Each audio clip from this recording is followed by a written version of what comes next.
Good to go? We on? Yep. Perfect. We're on. Welcome all to Facebook and YouTube. If you guys are watching this on YouTube, we're getting ready to start. Just a couple minutes behind schedule because of trick-or-treaters. Kevin, all phones silent, please. It's like an airplane. Except Kevin! We're not going anywhere. We're going to stay here. We got Kevin King on here, so we're going to get started here shortly. What's up, Dave? As How's soon it as going? we get people on board here. But before we get started, it's episode 39. We're going to talk about what's this conflict tonight. It's going to be kind of interesting. I don't know what I'm going to talk about. I'm sure Steve has an idea. Nope. I don't know what Kevin has to say either, but it's always interesting. You guys know that, but we ask that, you guys tune in. Please share the podcast. Last week we had an overabundance of 33 shares. Was it? Which I think is the most. And since Nice. we've started really focusing on you guys sharing and everything, it's really bumped up our views. Last week at the very end of the podcast, at the very end of the podcast last week, we were just above 1,100 views, which is crazy to think within two and a half hours or so. But it was awesome. So thank you everyone who tuned in. But please like again, share, and we'll get this thing rolling on Halloween night. Halloween night. We got almost 10 people viewing now. That's good. Pretty good for Halloween night, you know what I mean? Sure. Unless everybody's already done, because it started raining. Alright, if you guys are watching here, we're going to do this just like we encourage you guys to do. I'm going to share it right now, get it started here. That's how this works.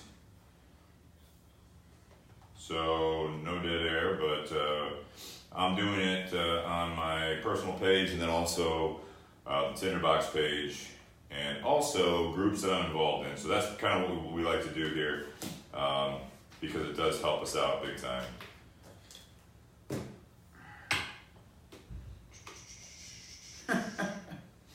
How's it going, Aaron? Good to hear from you. Hey, Nate, Eric. Nice, Eric saved it to the Cleveland Bourbon Group, which is awesome. Thank you.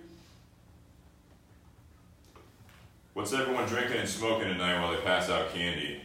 Because we were both drinking and smoking while we passed out candy up until we were going to shut the garage. We have someone coming over to help take us home. The pumpkins look good on the table, Steve. Did someone say that? No, I said it. I think they look really nice. Nate Hale said he just rolled a Kevin. He just what? Rolled a Kevin. I'm assuming he's playing Farkle. Yeah. Does that mean it sucked? No. Probably. That's what happened to me yesterday. After, okay. Can't drink working with Ryan. That's safety right there. Alright, tune in now. Yeah, we will get started here. Sure. Friends who like Kevin Landers. Okay. That's a Simpsons reference, right? Kevin Landers is never mind. Hi, Steven. I'm Mom and Dad. Hey, Ma! Both of them are saying Zona, which is something we're smoking. And boop. Sure. You guys already do all this? Yeah. Yep. Cool. Can I hit that thing while you're doing that? Cool. Let's roll. Hello, everyone, and welcome to the Bourbon and BS podcast. Happy Whiskey Wednesday and happy Halloween. This is episode 39, and it's been kind of interesting with all of our topics, conversations, and everything, but we always thank you for tuning in, everyone. Before we get started, we always like to encourage you to subscribe. You're listening to the audio, so please subscribe to the channel so that way you get notifications every week when the new podcast drops on Fridays, and all that good stuff. And again, And we're on YouTube now. And we're on YouTube, Spotify, and you're listening to it on iTunes as well. Absolutely. So I'm sorry. I'm Jake Sanders. After all that. You're Steve Crane. True. Together we were the Bourbon and BS podcast. And who do we have with us? We have Kevin King. What's up, man? What's up, man? How's it going? I am Kevin King. You are Kevin King. them why it's so funny. It's funny because we always have a different intro. We go off the rip, off the fly, and it's always fun. Tonight, we are sipping on something really special. If this is the first time you're tuning in, we do a bourbon or whiskey. It doesn't matter if it's bourbon, Irish, Scottish, whatever. We haven't done a lot of those, but we're probably going to do more of those in later podcasts.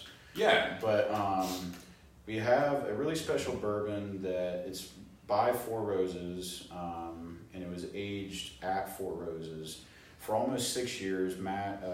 It's from Matthew Stiles, and he got it from a buddy. We'll go into it, but it's really cool. He got it from a buddy. It was supposed to be an empty barrel. Well, come to find out that it's not.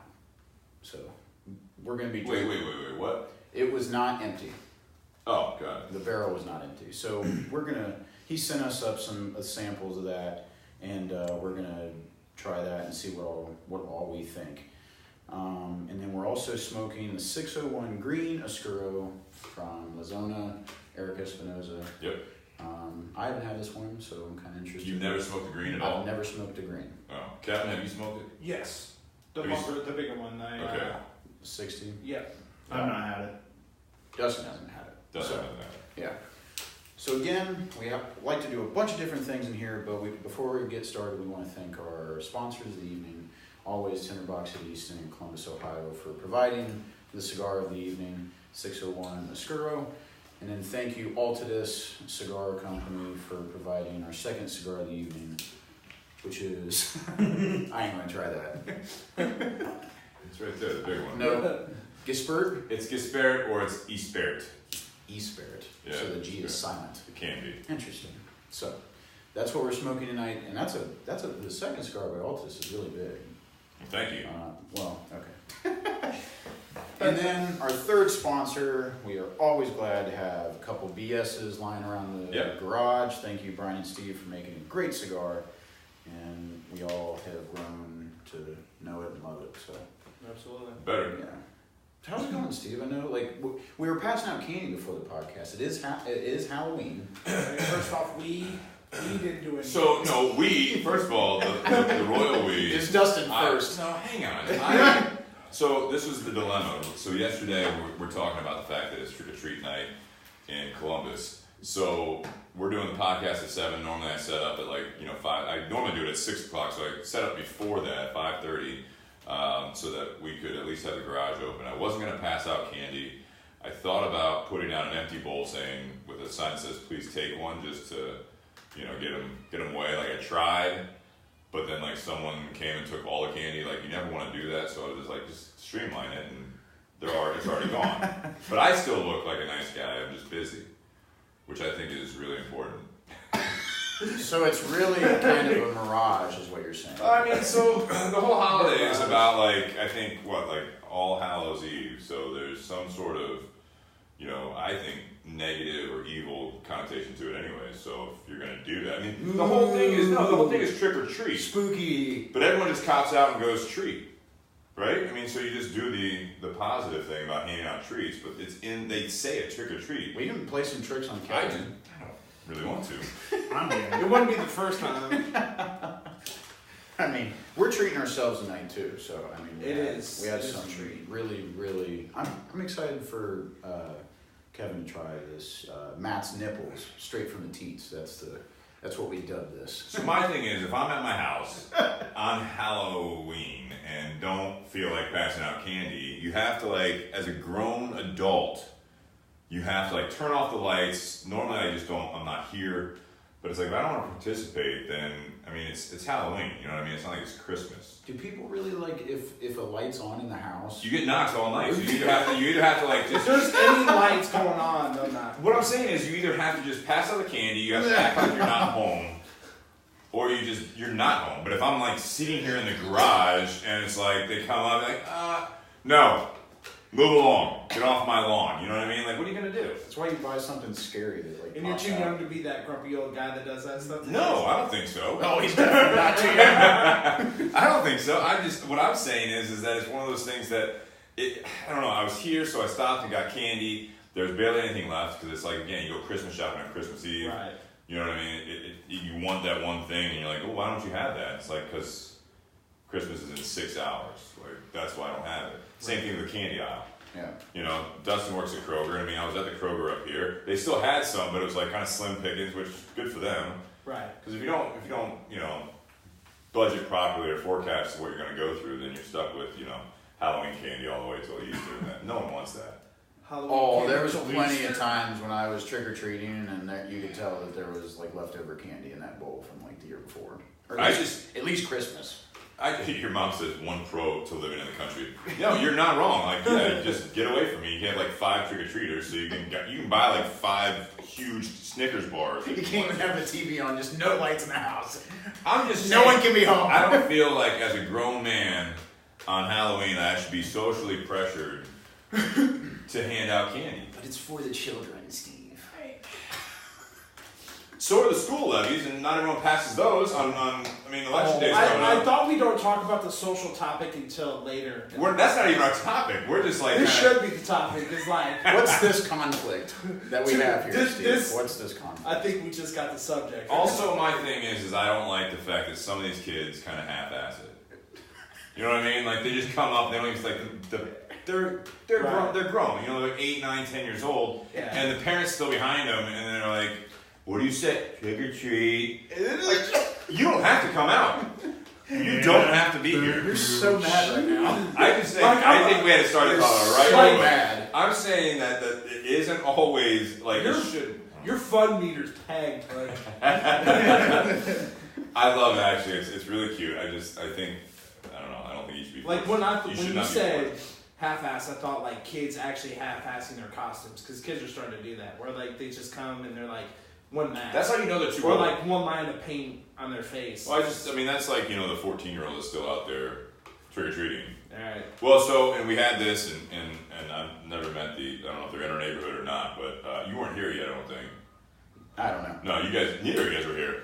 Family comes up, mom, dad, they had like these Mr. Potato Head sweatshirts on. You were here, Connor was here, my roommate. But they come up, one's in a stroller that's like maybe 1 year old, and the other one comes up trick or treat, right? The mom has another pail. For the kid in the stroller. Here's where it gets weird.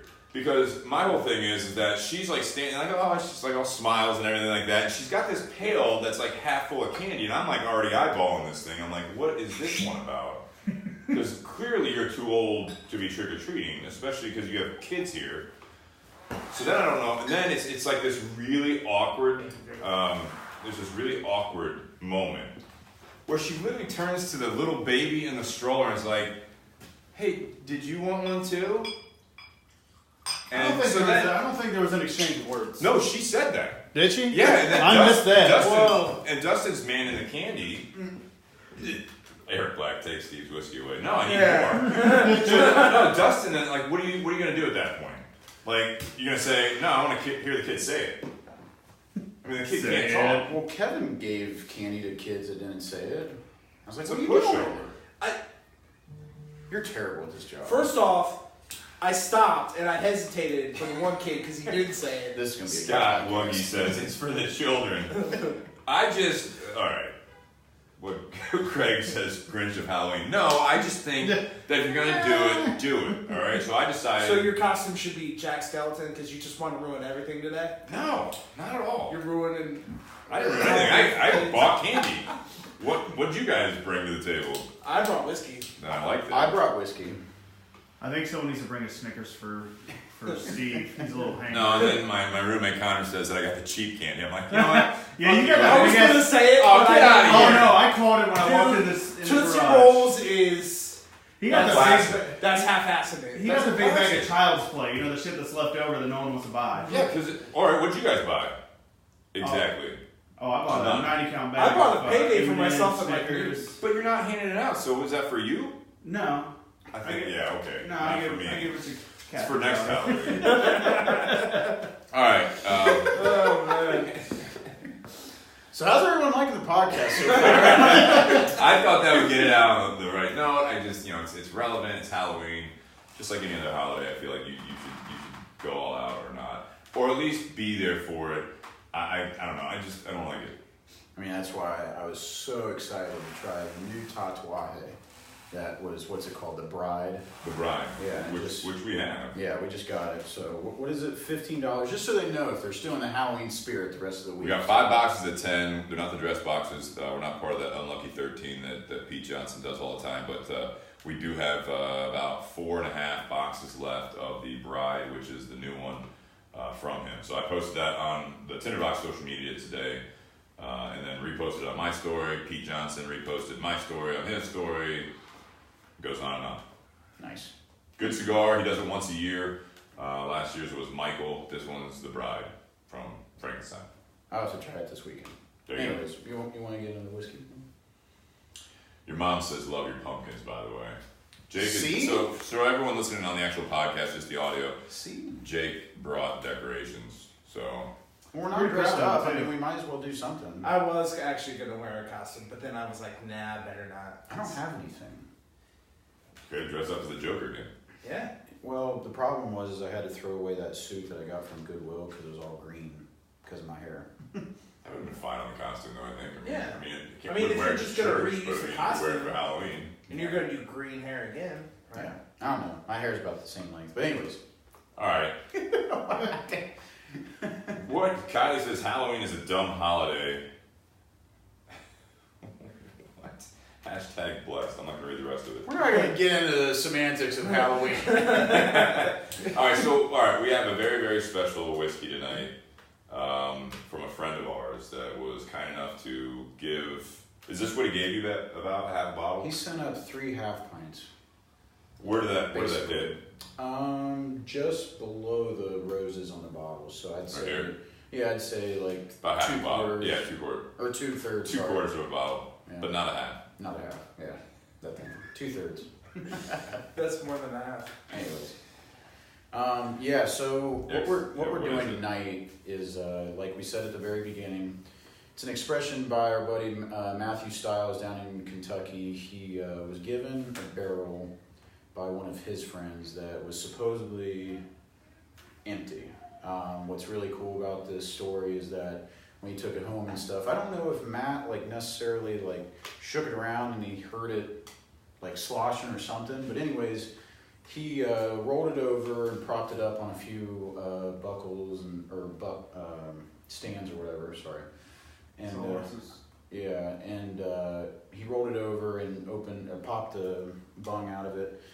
And he actually got almost 1.5 gallons of it was a 5-year and 10 to 11 month year old bourbon from Four Roses. How the story goes and how Pat tells it, his brother that brought it up to us.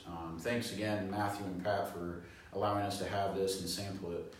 How the story goes is it actually came from, and I didn't know this, was that Four Roses actually does some distillation and aging for Bullet bourbon. So we had the Bullet 10-year not too long ago, and they actually do that. And I think this was one of the mash bills, one of the barrels that was supposedly supposed to be a Bullet. But anyways, it's really, really dark, as you can, as you guys can tell, around the table. Absolutely.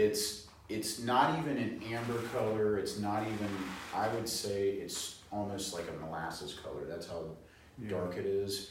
Again, it's cast strength. The funny thing is we have not proofed this. So we have no idea what it's at. All we know is that it's hot. Matt filtered it about 3 times, and then it sat in that bottle for a week, and it still had residue, char residue in the bottom of it. So it is, if you guys have if you've never tasted something straight from the barrel, this is about as straight from the barrel as you're going to get. And that's why we named it Matthew's Nipples, straight from the teats. Dustin came up with the straight from the teats part, and I think it was definitely fitting because it kind of encompasses, I don't know. I was trying to be poetic there, but I thought it was funny because it was straight from the barrel. We just said teats, and we already said Matt's Nipples because he sent that label from the water boy to me. So that's what we came up with. It was a joke, but it came out to be really good. But anyways, off the nose of it. Anyways. Full circle. Yeah. Anyways, off the nose of it for me, I definitely I definitely smell a lot of dark fruits. Yeah. There's a ton of dark fruits. I almost get like a raisiny thing. I was gonna say kind of like a plum. Yeah, I'd say like plum, grape, raisin, dark fruits in there, and there it goes. it's actually aired out a lot. First time when like we got the half pints in before I stuck it in this old Four Roses bottle, it was super hot. I don't think it's all that hot. It has a hot finish a little bit, like it kind of lingers on a little bit. A little bit, yeah. It's actually just right now.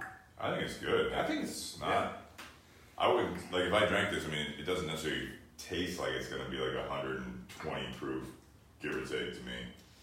Where do you think it's at, though, Steve? Like, we've tried a lot of high proof stuff. Like, where do you think it's at? I mean, it's definitely more than like your normal like 40%. You know what I mean? But I don't. That's gotta finish. Literally, as I'm talking, it's hitting the back of it's different. my throat. It's kind of like lingering a little bit. It's You're got right. a little bit of heat. I mean, I wouldn't be surprised if it came out to be about 60%.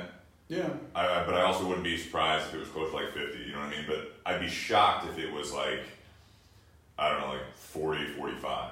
Yeah. You know what I mean? I don't think it has that in it. But I mean, I compare it a little bit to that Booker's batch 2, the backyard barbecue.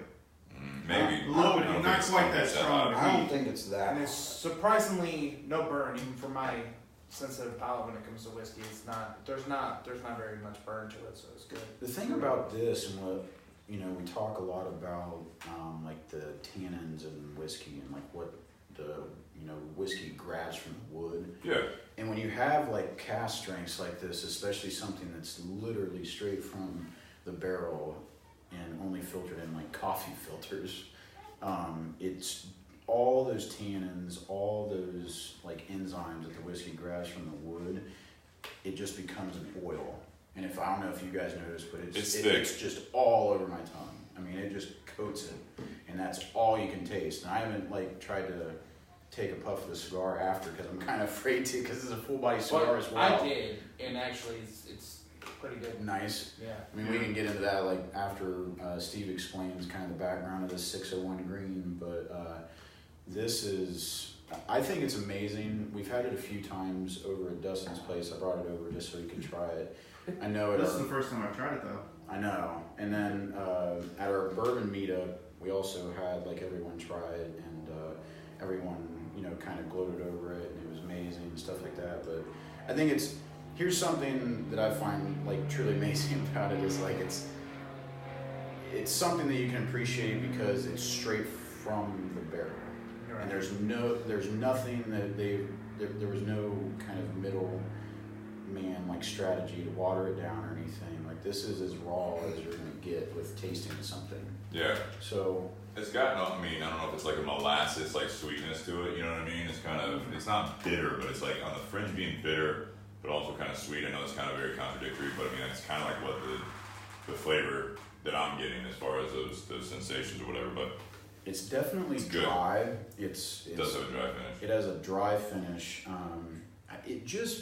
I'm getting all those dark fruits. I mean, I can't stress that enough. Like that's all I'm getting. Like even after the second sip that I just had, it just like struck like prune to me. Like remember, like have you ever had? I don't eat many prunes, no, but I kind of know what you're saying, yeah. Yeah, I mean, it's kind of like a If you raisin. said clementine, you'd know what you're talking about.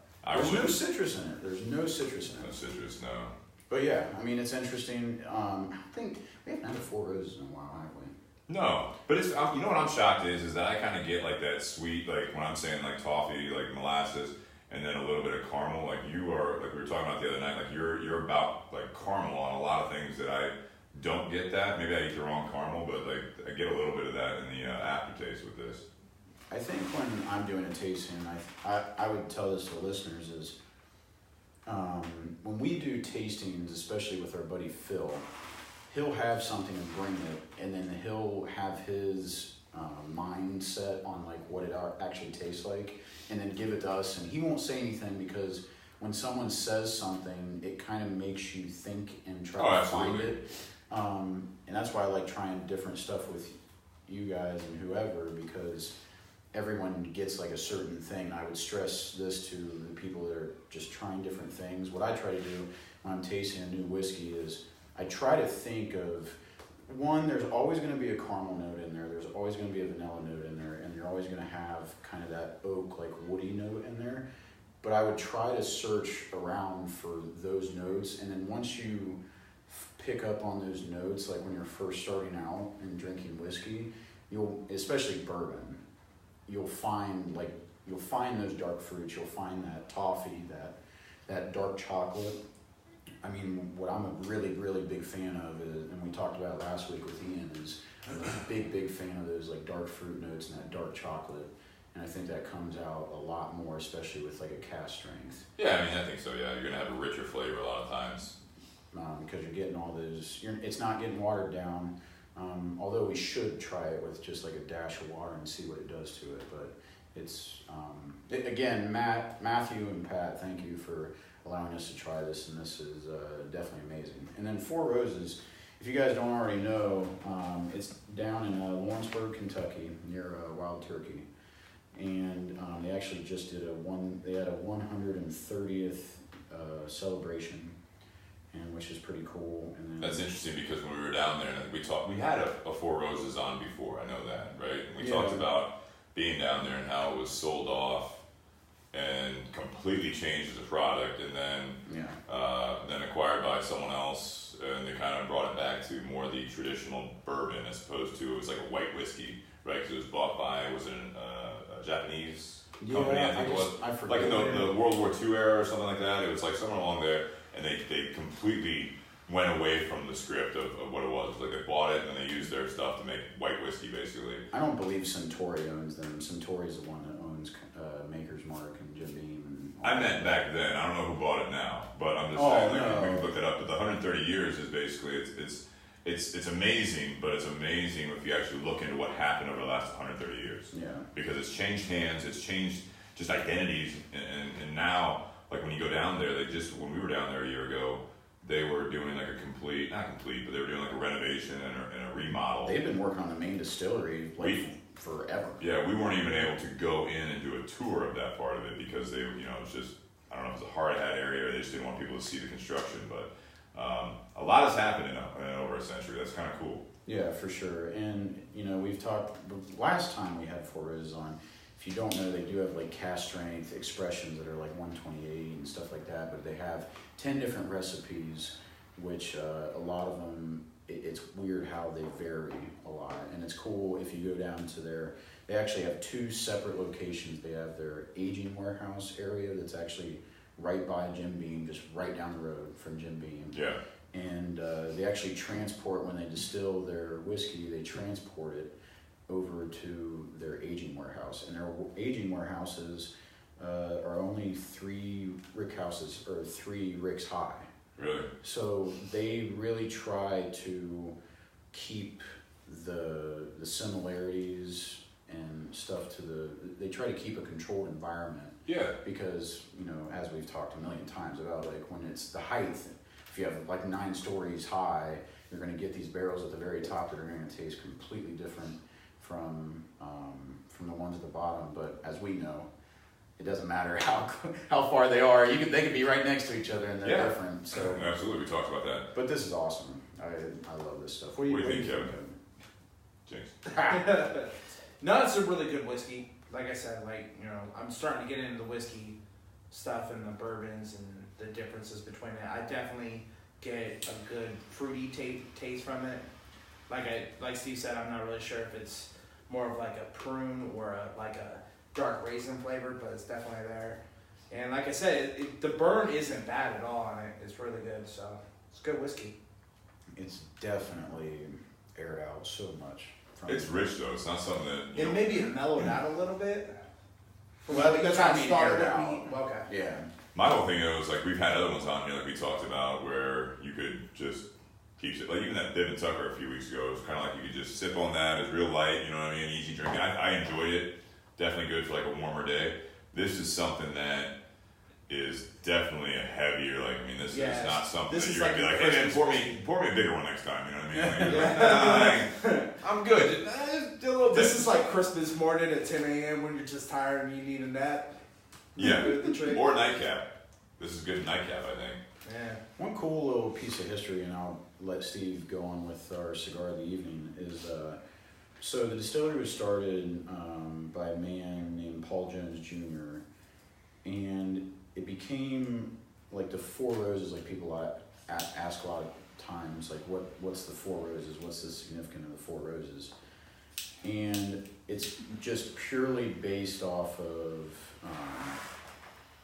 his lover at the time, and it is said Lover. that, yeah. That's the choice of words they use. What was I supposed to say? I don't know, They like didn't say that. lady friend, wife, girlfriend. Yeah, wife. Mistress? His love. Yeah, well, I don't know. They didn't say his wife. I'm not trying to like say he's doing something wrong It was a here. I'm just proposal. It was actually a proposal. That's the story behind it. I It is said that he sent a proposal to her, and she replied that if her answer were yes, she would wear a corsage of roses on her gown to the upcoming grand ball. So, man, she arrived to it's a little different than Tinder. A little bit. Yeah, Yeah. had to work for it. Yeah. She arrived to the ball in her beautiful gown. And She wore a corsage of 4 roses. nice. Where the red roses. I kind of felt like that was where the Bingo. story was going, or then she didn't, and then She like had he's 4 like, you know what, carnations. fuck it, I'm just gonna make my own whiskey that I drank because she turned me down, and I'm gonna name it Four Roses. You sure? I like your That story is- better. you read that actually. right? You I sure it was did a read that. carnation? Okay. Exactly. I heard differently. I am just saying. He named the bourbon Four Roses as a symbol of his devout passion for the lovely Belle. A passion he thereafter transferred to making his beloved Four Roses bourbon. You're like me reading the labels. I know, I'm trying to, I mean, that's my costume. I almost thought about that. I almost shaved my head Oh, that would have been amazing. and wore a beard. Oh, that would have been. If you would have told me, that would have been amazing. Because then I. Why? would've Because you'd fit worn in? I would have worn a wig. You're not bald. I would try to be Steve. I could be bald. But you're not. We all. I mean, I could have hair. You're ruining the joke, man. That actually is good. Like we do another like next year. We actually. I was will this dress close. And we'll flip flop. I was this close. You dress like Jake, you dress like Steve. Yeah, but I have to take the bigger risk. That your hair won't grow back. I like my hair. You man. know Oh they my make God. caps. They make I did not grow just a talking beard. about cutting it the other day, I anyways. All right. Yeah, but being bald and. But they being- make ball caps, and that would actually be funnier if you wore a ball cap with hair. How about this cigar, Steve? I like it. I just feel like that would have been a great costume, but I'm sorry you chickened out. How about this cigar?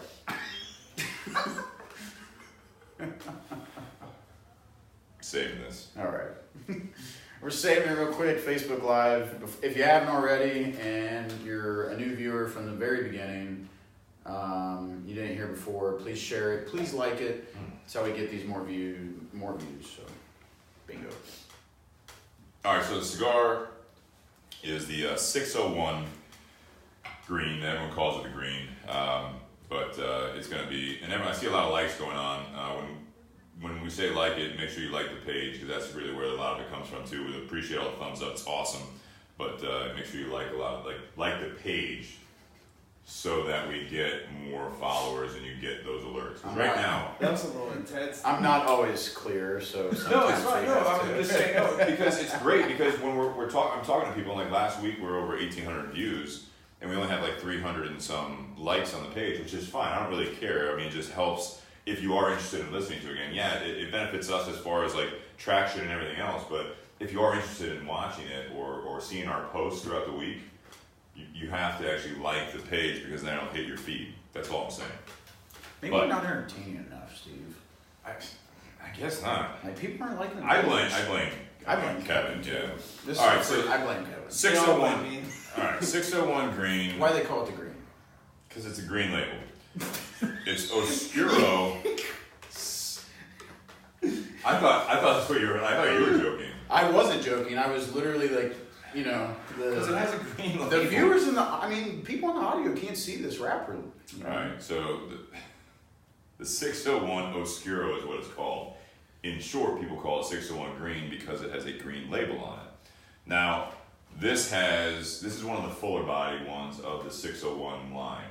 601 was a brand that was between Eric Espinosa, who owns it now, and Eddie Ortega at the time.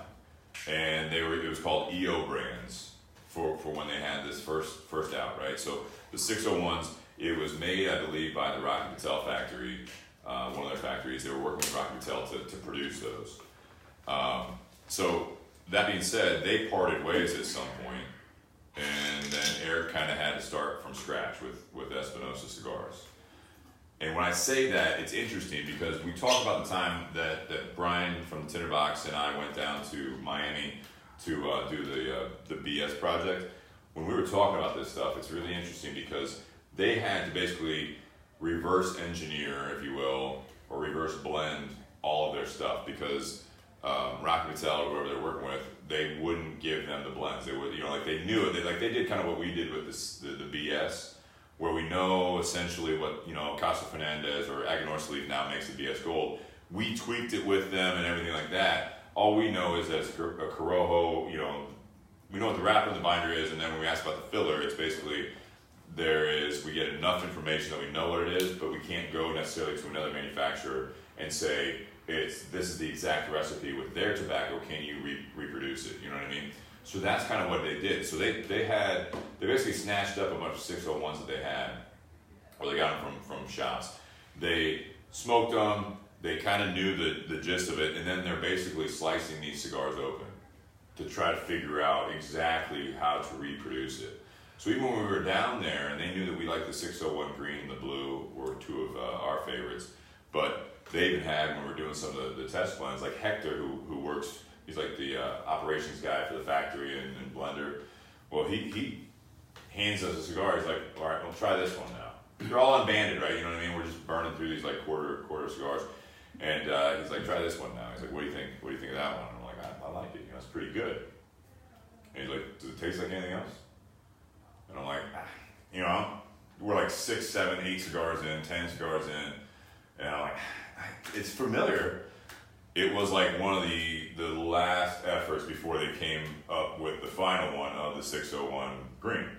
So like they were like just basically just rolling cigars based on what they knew and how they were engineering this and blending it to get back to what they considered was the original 601 green.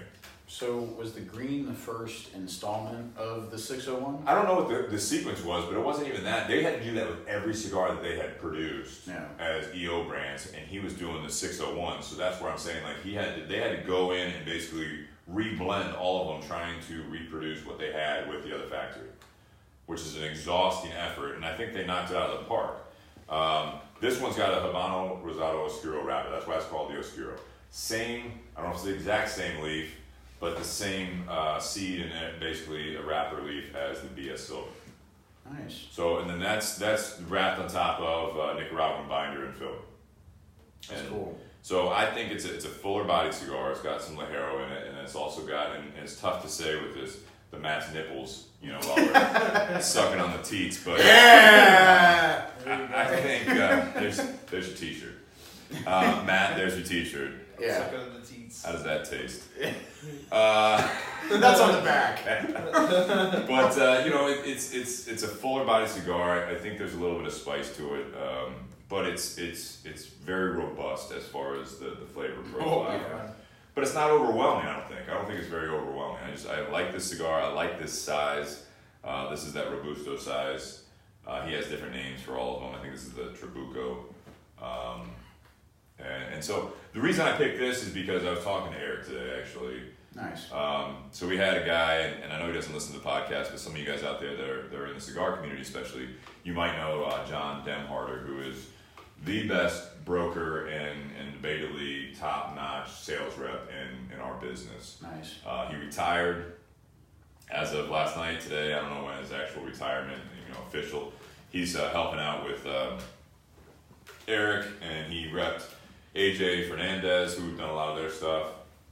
At one point, he repped La Polina. He repped, just handled Black Label Trading Company for a little while. But he's a guy that was always, like clockwork. He is hitting the pavement all the time, every day, and never pressures anything. He does the Leaf by Oscar, all the Oscar stuff too. Cool. So there's going to be a big void as far as all those companies, you know, as far as, you know, their sales and just having that reputation. And John's great. Also, we have some of the guys, if they're watching, I don't know if they're watching down there. I hope they are at some point tonight, but we have some guys from our shop and from the Detroit boys are down at Lazona Palooza, which is a party that I was going to go to, but I wasn't able to make it. But it was... We've been trying to go the last 2 times. Yeah, it's a party that Eric Espinosa basically puts on for select individuals that he invites, you know, through the network. They're not a ton of retailers. It's mostly for the big fans that, you know, really enjoy his products. You go down, it's like a 3-day party, smoke, drink, eat, play dominoes, do all this stuff. Yeah. Yeah, I love this cigar. I love Eric. We kind of busted his balls a little bit today. It was, John's telling us about, and this is kind of I don't think it's really hit the market a whole lot. The cigar hasn't, but I mean, as far as word, John was telling us about last night that they were smoking the Laranja, which is a favorite of ours, Maduro. Wow. So the Laranja Maduro, and Eric, if he does listen to this, he might kill me. We talked about it, but I haven't smoked it yet. But basically, when we were talking to John, I basically texted him because he has a bunch of our BS silvers ready to roll. So you know all that stuff. No pun intended, right? They're already rolled. Oh, you. I love Eric. I love Eric because Eric calls me one day. This was like maybe 2-3 weeks ago, and he's like, "Yo, what's up, bro? Like, hey, I got this box. I got a bunch of these cigars here, and all they say is 654 Steve." He's like, "You know what these are?" And I'm like, "Eric, I don't know what these are. I mean, I'm not there. I don't do that. Are they the BS silvers?" And he's like, "That's what I'm thinking. That's what I'm thinking."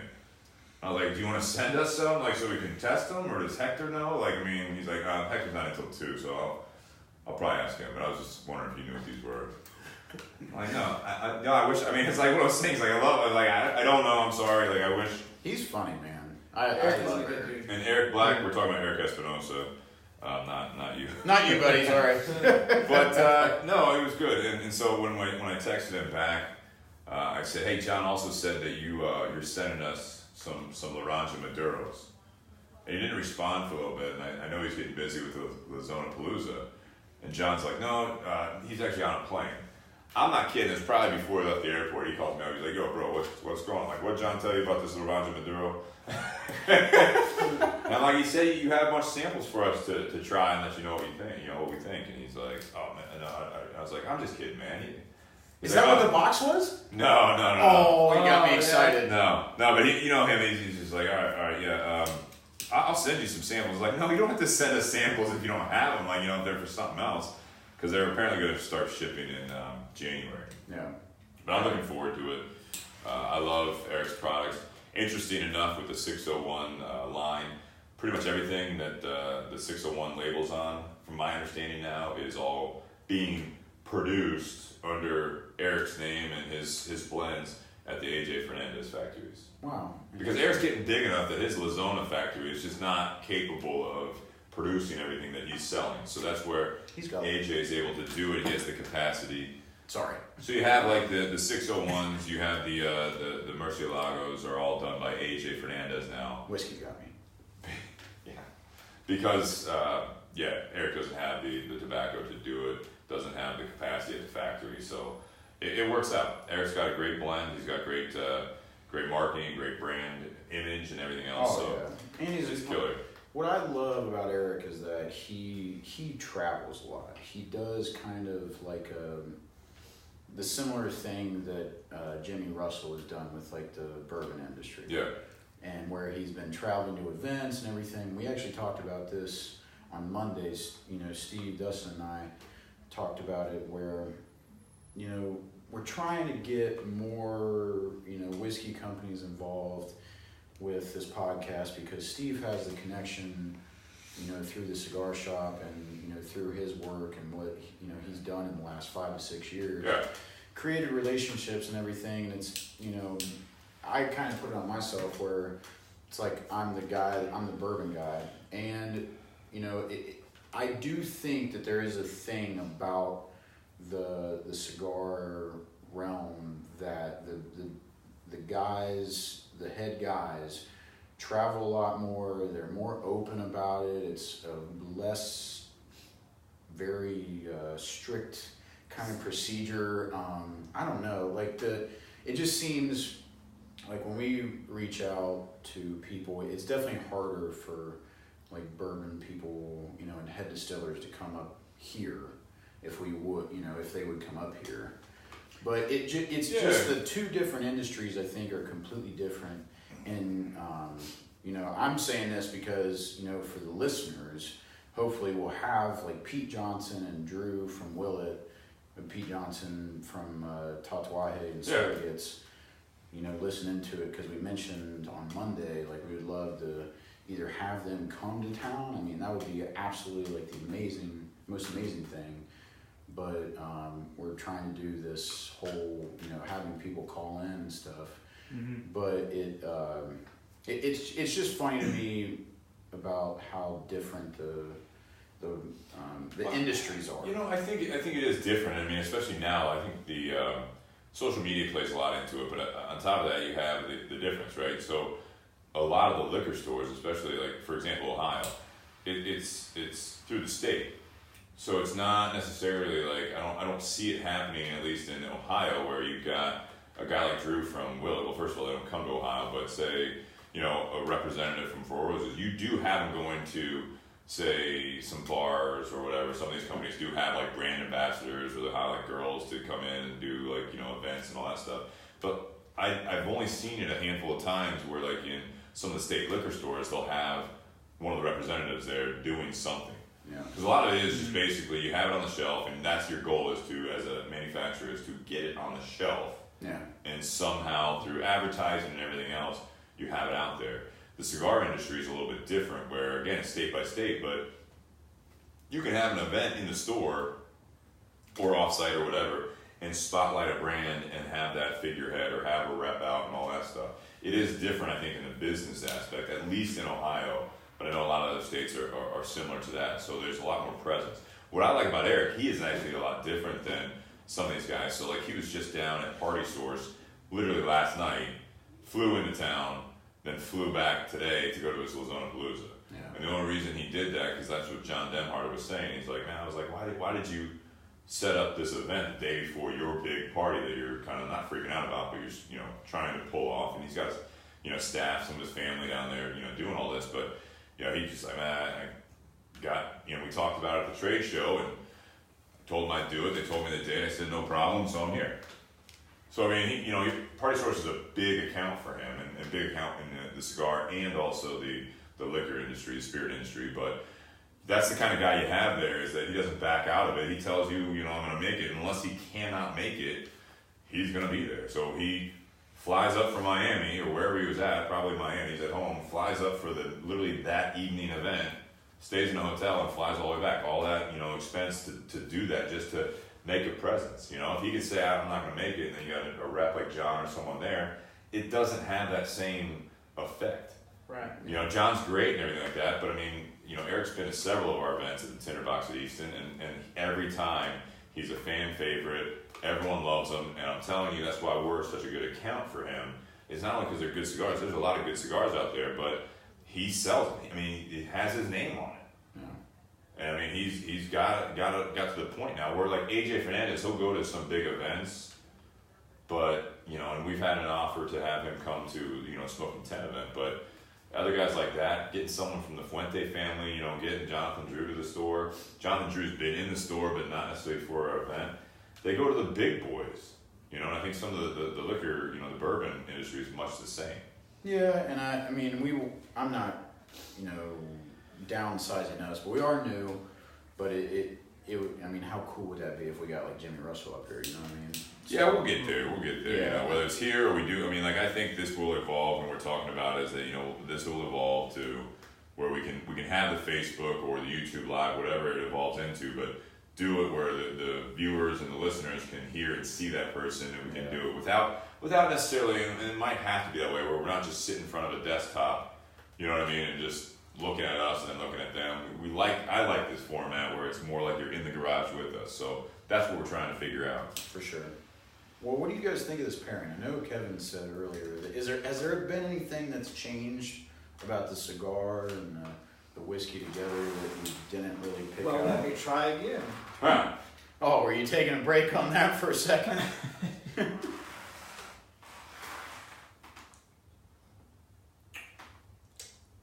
So on a podcast, dead air is excellent. It's bad? No, it's great. No, I like it. He's thinking. Everyone was checking their connections to make sure their We need a button for podcast like. is still going on. You do need like a little pause button so people can do that. No, like a Jeopardy or elevator Yeah, music, yeah. like. Yeah. We can use our intro song. The pairing is, Yeah. but to answer your question, the pairing is very unique to me.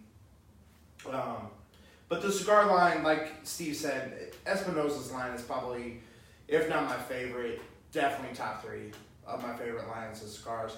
This is only the second one of this particular cigar I've actually had. I've had the bigger one, which I have no idea what it's called. It's the box press, right?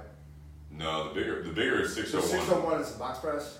The bigger 601 green is going to be around. It's a 6.5 by 58. The blues box. Okay, the blue is box blue. Maduro. Yeah, what size is that called? Because the. Provenance, Is that what it I is? believe so. Okay. And then we have the short Churchill, which is like a 6.5 by 48 or something like that. And then Lambranja is probably one of my The favorites. blues are This box one- press though, Mhm. and then the green and the reds are Yeah. just regular Brown. And to me, this has an earthier flavor to it, if I call it that. It's better. It's all you, man. Go. Yeah, it's better. It's better than the first time I tried it. It's definitely full flavored. It's definitely a really, really good cigar to me. Good. So, Would you I like smoke it again? this one, yes. This particular size and this particular cigar, yes. I've They're tried boosted. it. I like this size better than the bigger one. We did have like a more of a Toro. This one, I think, the way it smokes, I think the smaller ring gauge is definitely better flavor for me. Here's my thing. I don't think I would smoke the cigar by itself. I think that, to what you said, Kevin, is the pairing. The pairing's very good. Just all the dark notes to each of them, all the very rich flavors. Right. To each of them, I think really do a really good job. Compared to like A milder cigar, like maybe like a natural. Well, I was gonna say like one night we did like the Booker's like the second edition of like 2018, and we Right. also did like an Oliva V Maduro, and it was just way too much. Right. And this, I don't know if it's the whiskey or if it's the cigar or if it's just how they're mingling, but I don't think I'd be able to smoke the cigar on its own. And I'm glad that like we have this whiskey with like a high proof with rich flavor to kind of complete all of the smoke and everything. That's interesting, off yeah. this So the 61. cigar definitely goes with the whiskey. The whiskey. I would say I think it's a great pairing I think it's a very good pairing. from something that we had no idea about. That's think it's typically a how it good- goes, though. I think it's a good nightcap combination. Right. You have a good steak dinner, and then you light one of these up and pour a nice, Yeah. not your typical light whiskey, but not something that's super heavy, but has a lot of good flavor, hits those dark notes like Jake said. But So it's not a morning whiskey. I mean, maybe for Kevin, but Morning whiskey. I mean, Yeah. Christmas morning, you want that wake up call, but Right. I think it's a good close the night out, have a good drink and a nice smoke that blends well together. Yeah. I agree. Definitely a good one. I think it's good. I think there's a lot going on. I don't think this is, it's not a beginner combo here. No, This is a lot. no. And I'm going to throw it out there because I don't know. This is maybe foreshadowing. But Jake didn't eat dinner tonight, so this, I think, gonna this be is like a breakfast whiskey. Or this And is cigar. I had lunch. I'm just throwing it out there. I'm looking forward I did to it. have breakfast for lunch, though. I had eggs for lunch. So it's like a nightcap, 5 hours before a nap. Don't hurt yourself, Kevin. You see how I get treated around here, right? Hey, it just trickles down the line here because normally it's Steve on me, I don't and know what then you're talking about. Well, see, like and then now I can just shovel it off to you. But I listen to this podcast This is the religiously, and I never heard Yeah. you guys mess with the guests like you guys mess with me. So. Yeah, but I think you bring that on yourself. I do. But You're just like me, man. So it's my fault. It's all. I would encourage anyone out there, that especially Jake, next time you're in, to actually smoke this cigar again without whiskey to see what you think of it. Yeah. I disagree. I'll do it on I disagree with like Jake a little bit, where I think this is a standalone cigar. It is definitely fuller body.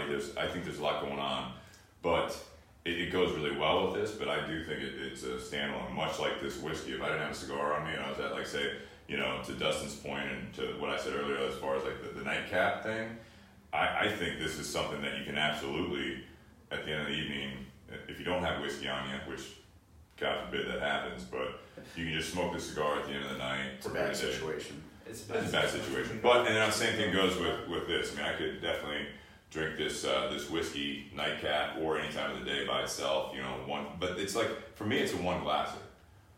Well, that's what, I don't think I could drink this by itself. You know, like every time that I either had it at Dustin's or when Pat dropped it off at our bourbon group, like I was smoking a cigar with it, but I think I do that anyways, so it doesn't matter. I think I do that with every whiskey. There's very few ones that are standalone together that I would not like to have something with it. You know what I mean? Like, other than Boone County, of course, but that's me. Right. It's definitely a quality. I'm sorry. It's definitely a quality whiskey. Yeah. And it's definitely something that you wouldn't want to overindulge in, unless you like that kind of thing. But what I love about this is the fourth glass would go down a lot smoother. I'd say a lot easier. The second drink always goes down better than the first. That's what I said before. What I love about this is that the whiskey is that it's something so unique, and it's, you know, a lot of people, I think, Steve, you give a lot of shit to the people that are always about like the cast strengths and all about that, and there are those like hoity-toity guys that are just like, oh well, I just need cast strength because I'm a man, you know what I mean? It's the same thing with guys that come to the cigar shop and they say they like, you know, really strong cigars, and then they pick out like a Monte Cristo White Series, you know what I mean? Yeah. And when, holy shit. Trigger, get in here, Bourbon Monster! We got This is amazing. Yes, Phil. No, it's Bourbon Monster. Hit the crowd. Surprise. All those guys out there. This is absolutely amazing. Oh, I love you guys. I can't stay long, so you guys don't do that. This The is Bourbon Monster is going to go work out. This is amazing. This was not planned, by the way. This Oh, was no. absolutely I'm thirsty. all Yeah, spontaneous. that's it, buddy. So we got Phil Davis here, the Bourbon Monster. Hey, You can guys. see him on there. Have a good That's night. it? All right, drive safe, buddy. That was awesome. Steer clear of the kids. That's awesome. Alright, so that's a first. That was great. That's a first. I don't think we could have even planned that. No, probably not. Oh my god.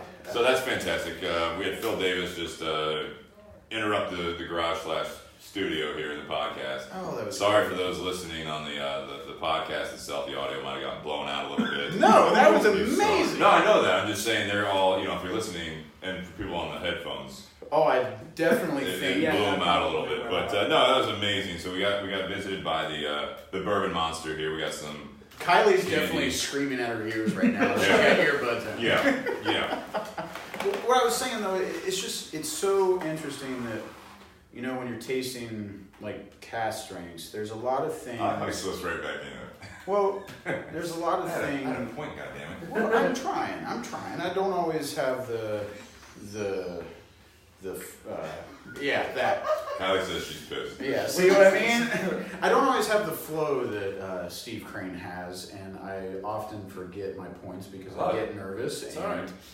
But anyways, I think that with cast strengths, even though that there are those people out there that always want the punch or whatever, you know, I want to. I think we talked about classic evolution. But I think with cast strengths, there's something to be said for the flavors that you can get out of it, the rawness of the whiskey, and how, you know, pure it is. Even though that you have things that are, you know, watered down, and that's not a negative like connotation when you say when you water things down, but because most whiskeys are like your basic Woodford, your Maker's Mark, all that stuff if it's normally below 100 proof or 110 proof, it's probably watered down to proof it down for people to drink. But the amount of notes that we get out of this, the richness out of the flavor, I think this is like definitely unmatched. So again, I thank Matt and Pat for bringing this to us. We got goddamn crickets back. And crickets again. Fucking Chet and crickets. So we had a couple things while you absolutely right. I mean, I think we had some comments here though. We had a question from Tanya. What qualities make it a quote standalone? I think you were kind of talking about that a little bit. But we did have some help from the crowd here where Craig says standalone is no mixer, no ice, nothing but straight out of the bottle. Qualities that it has, really up to you. How do you enjoy it personally? She says yes, but I suppose what I meant is, in your opinion, what makes one a standalone versus not? I think for me on that is, when we were talking about a standalone, it's more when we're doing it with the cigar and the whiskey. So can you drink it by itself and enjoy it? And I think Craig's got a great point where it's like, do you add water to it? Do you need to put a cube in it? Like whatever, however you like it. But even further than that, much like the cigar, is would you enjoy just smoking the cigar by itself? Mm-hmm. Like I think that's what you were mainly saying. These are all good points. I look at it as like, do you need a pairing, or can you just have the whiskey by itself? Because sometimes there are some, like we talked about it on previous podcasts, where like some of the peatier scotches I don't care for, like a Lagavulin or Lafroy by itself. That's not a standalone for me, but a lot of people absolutely love it. For me, it's like I need a medium-bodied cigar to go with that. When I was drinking some of those, sometimes like it would be like burning down my back. You know what I mean? It was like just like kind of make me tense up, that peatiness and smokiness and everything else. I wouldn't really enjoy it. It was almost like I needed a glass of water as a chaser, because it just didn't hit me the way I like to have whiskeys, taste and almost react. Now, I remember I had a Lafroy 10, and I was smoking to my father with it one day because Brian brought it into the shop. Completely changed it. Yeah. You know what I mean? Like it's a standalone cigar. For me, for some people, that's a standalone whiskey, but for me, that's something that I need to have a cigar to complement it to somehow. And maybe it's sometimes it's, for some people, it's like body chemistry too. You know what I mean? Sometimes it's that where it just doesn't hit you right. Just like some people like tequila, some people like vodka, some people like gin, some people like whiskey, some people like bourbon, and you dial down from there. But that's how I looked at it as a standalone. But I also agree with Craig that it's, standalone is just neat, and you enjoy it. You don't need to do anything with it. A standalone for me is meaning, I don't think that means, at least I categorize it as like what a pairing is. So a standalone, I don't think means for me whether I add water, ice, shaved ice, or whatever to my whiskey or whatever you're drinking for that matter. What I was meaning by standalone was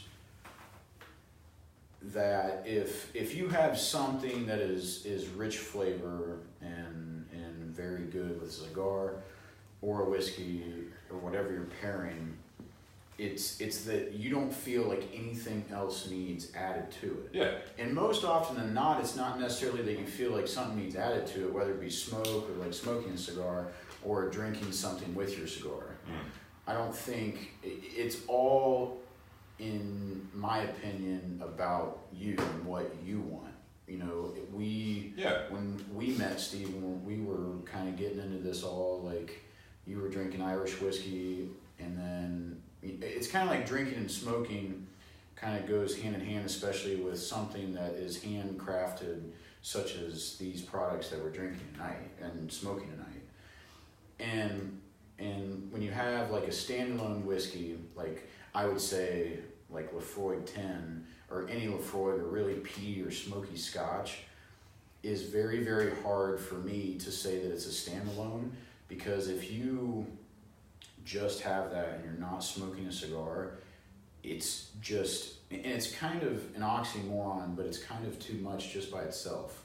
Is that weird to say? Because if you have a cigar with it, it's like the smoke from the cigar is like combating the smoke with the Lafroy. Yeah, I don't think I think it's more, that's where it complements you, it's a compliment for, that's exactly what I was trying to say. But like with this cigar, I'll try it Saturday. But for me right now, I don't think I could just smoke the whole thing by itself with having something that has a rich flavor behind it. I don't know. What do you think, Kevin?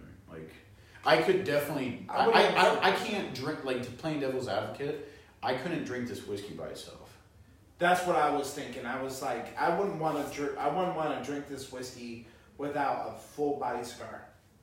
I think it complements the cigar, and the cigar complements the whiskey extremely well. And I think, like, to go off of what Steve and you guys were saying, I wouldn't want to drink this whiskey by itself without a cigar in my hand. I think you guys are both capable of doing it, though. I have all the faith in the world that you could drink this by itself and you smoke this by itself. Are you being, like, literal again, or like you like? Now the cigar, I am gonna try this by itself. I just think that, But, okay, all joking aside, I think, Jake, I feel like I know what you like smoking, and I think this is a cigar that you would absolutely enjoy. This is an unfair shake when you've already, like when you're drinking this and smoking that. So it's tough to get, I think, by itself. And I think the combo is so good Yeah. that I hate to say it, but maybe the cigar would be ruined without this whiskey with it, because the whiskey is very, very good with this cigar. I agree. I'd have to say it's Well, you have this much to decide. Yep. And you guys have all poured two or this three. is our third. Two. This is my third. This is my second of that, and that's your second of that. Yeah. Is it? Not what I think. You all right? I'm off. See, that's what you actually bring me up to my point. The fact that I've drank, I'm almost at the end of this glass. This is my first glass. This is hotter than I thought. You guys are in trouble. It's kicking over. You guys, what about you? I've had one of this. I think it's perfect. Okay. A little bit of. I'm not saying it's little- bad. I'm just saying this is. I'm gonna say it's gonna be in that 120. First off, this cigar. I gonna be know it's above 120. I mean, there has to be. If it was, I'm not good at proofing whiskeys, but yeah, it's damn good whiskey. That's what I like to hear. That's what I like to hear. Uber There's no conflict here. or couch. There's no conflict here at all. All right. So is that your segue? Yeah. Yeah. That was pretty blatant. I love it. All right. Saving real quick. It's just all dark fruits for me. All dark fruits. Like figs and berries. Yeah. Okay. Is fig a fruit? Fig is a fruit. It has Fig seeds. is a fruit. Fig Newtons are not. Are those cookies or crackers? They're They're cookies. cookies, or they're just like pastry? What is that? It's Oh, not really they're a a cookie. cookie. They're not pastries. It's not really a cookie. Fig Newtons are in the cookie aisle. They are a cookie. This is what you get behind the scenes, viewers, and that's why We are arguing about love origins all of of our live viewers. Thank you. Ah, I told you. I'm telling you. what? I'm good. I know you're good. I'm having fun, man. I know. I've came over a new hill Right. there. So your segue was there's no conflict here. There's no yes. conflict here with the whiskey and the cigar. But there's a lot of things in our lives that we have conflict in. That's And true. here's the most important thing when you talk about conflict is there are always two parties when there is a conflict. Yeah, at least yeah. And when there's a conflict, if you want to move on, which we like to talk about on the podcast, is, what's our resolution of whatever problem it is, or whatever. How are we going to help you with, like, talking about this? And I think when you're having the cricket, Steve. I thought you got rid of him. No, he's moved in for the winter. I think that's what's happening right now. Which Well, is fine. I'm in conflict with that cricket. I think So you're just how do we overusing resolve the that? word. I go over there and spray him with Raid, and we're not doing that tonight. We're getting high. But I go over there and stomp his guts out. You gotta find him first. All right. Jesus. That's how that's So my that's how you resolution. resolve the conflict is So, cooking. Yeah, exactly. boot and got it. No, but when we talk about conflict, whatever, either you're having an issue, it's an issue, right? I mean, that is a conflict. Yeah, I mean, conflict is either it's opposing viewpoints or objectives, right? Yeah. I think that, so it's not always exactly that. But there's either opinions, there's motives, there's end goal, results that you're trying to get to, or it's just a disagreement about anything. Would you say that there are conflicts that don't have resolutions and it's kind of a just stalemate? Well, stalemate is a resolution, though. I think that's something that sometimes, you hear the saying, I agree to disagree type thing, and it's just, that is the conflict. But if there's enough passion, or if there's enough at stake, I don't think that happens as often as you'd like, you know what I mean? Because there is a level of respect there a lot of times, where a conflict, I think, is not necessarily based on, but it's fueled by lack of respect for the other party. Yeah, I would say. And it's like your side or your viewpoint is more important to you because you think that it's right, first of all. That's why it's a conflict. It's not even necessarily, it's not an open discussion. You're having a conflict. Something happened, or something is, again, the goal. And I think that's something that sometimes that if you don't have enough passion or conviction in what you are trying to get across, and this is still no real specific examples, but then there wouldn't be as much of a conflict there.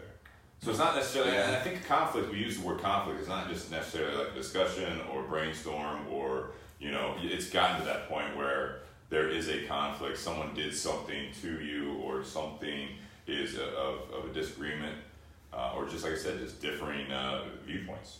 Yeah, we all have different viewpoints, we know that. And I think when we talk about conflict, I heard something the other day. I think conflict, like you said, Steve, is like conflicting viewpoints. And when we're talking to one another and you disagree on something that I said, or I disagree on something that Kevin said, it's like, if I feel so passionate about that, I'm going to argue until we're blue in the face about I'm right and you're wrong. Or I'm going to try to make you see my side. Yeah. And more often than not, if the other person's like as passionate as I am, there's like no breaking that conflict at all, and there's no resolution. There's no it's to each to is or it's wow. Yeah, so like I said, 120 at least proof. Yeah. Fuck with you. No, I think to each his own. What do you think? To each his own. To each his own. I think really a conflict. What if you have a conflict with somebody that you care about, that's doing something that you don't necessarily agree with, or something that you probably think could cause them harm? So isn't that what parents do all the time? Yeah, definitely. But it's something that you feel that you're doing the right thing for you. Even though you might get hurt at the end of it, it might hurt you in emotionally way or physical way or whatever it is, isn't it important for you to sit there and go through that plight, even though you could be hurt at the end of it? That person cares about you enough to say, look, I think that you're talented, but I don't think you're that talented in what your endeavor is.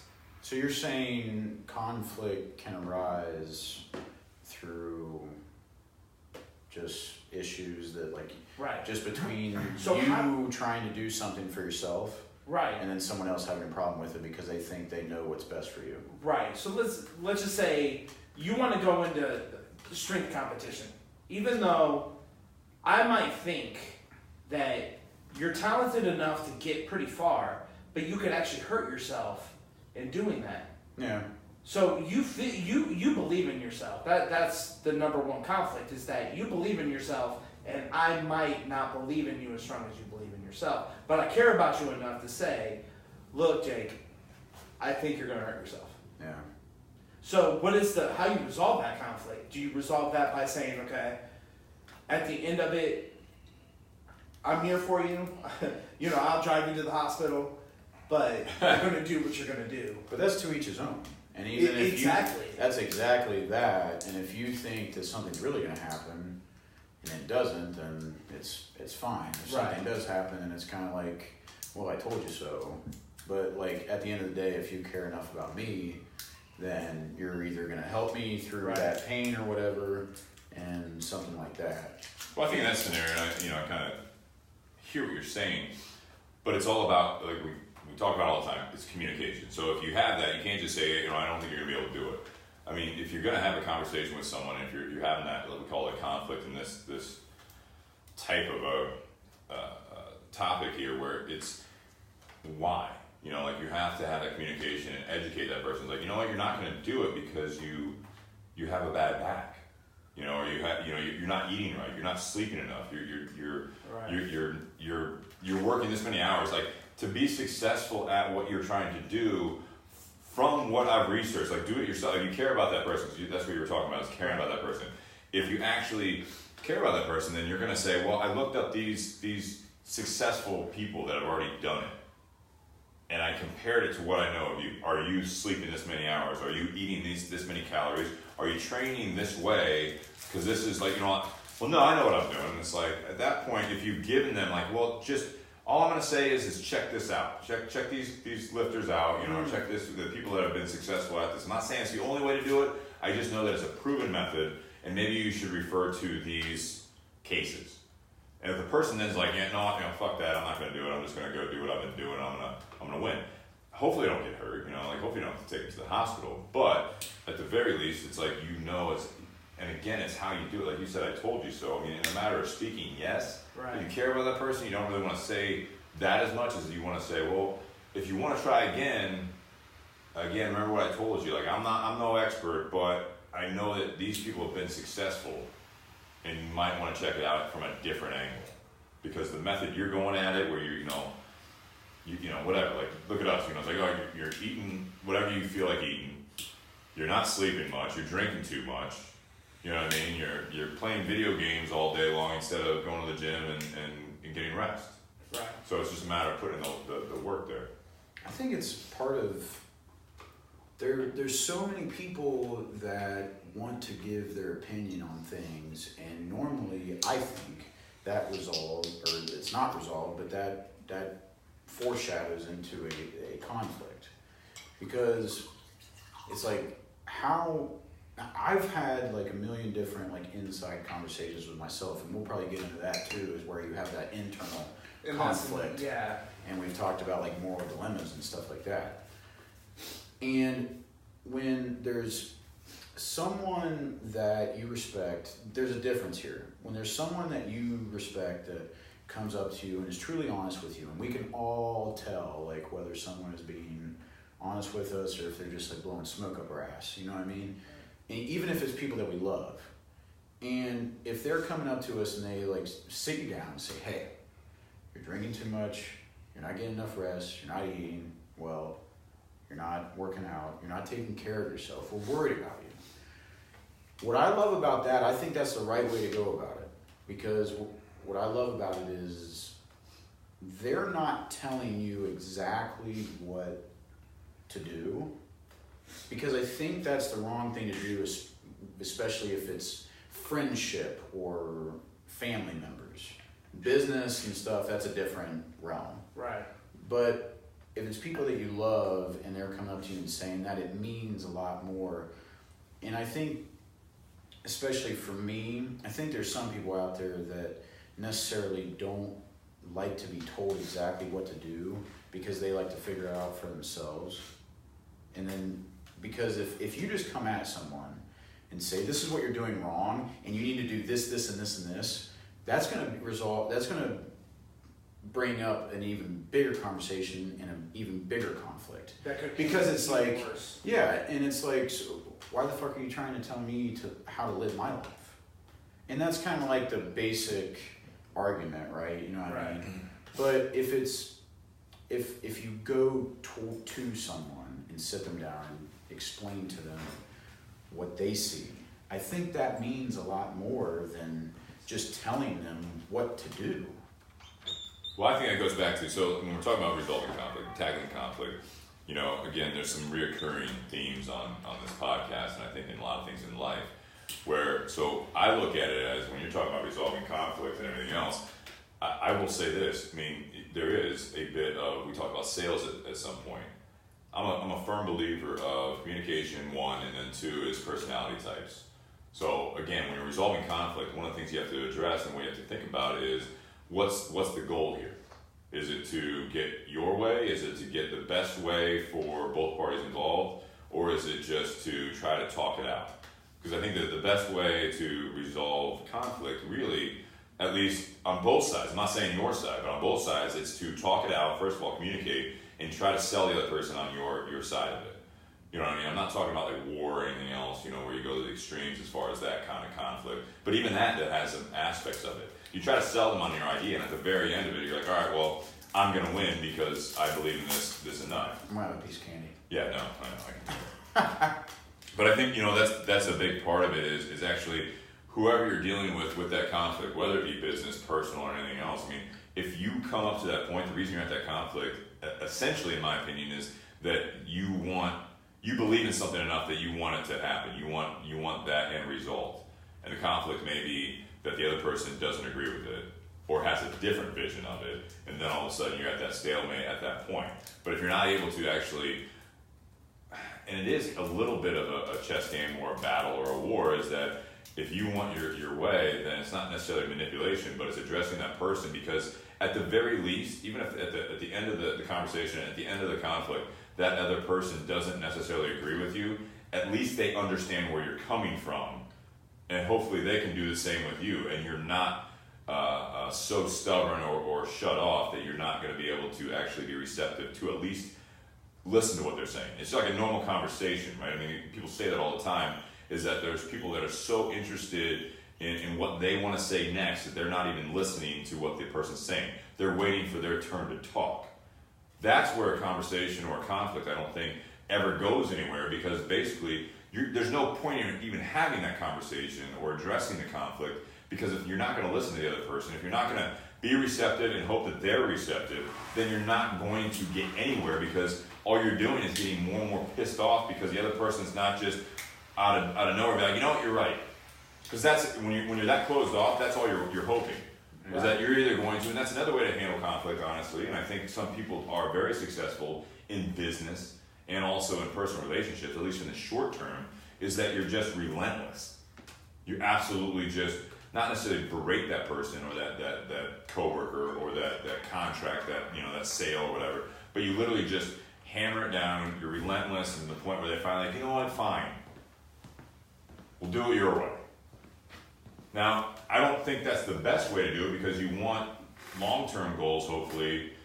You can't have, I don't think you should have the attitude that I'm going to beat them down so that they finally agree to do it my way, and then I'll show them, and they'll appreciate it in the end and say, you know what, you were right, in the other side of it.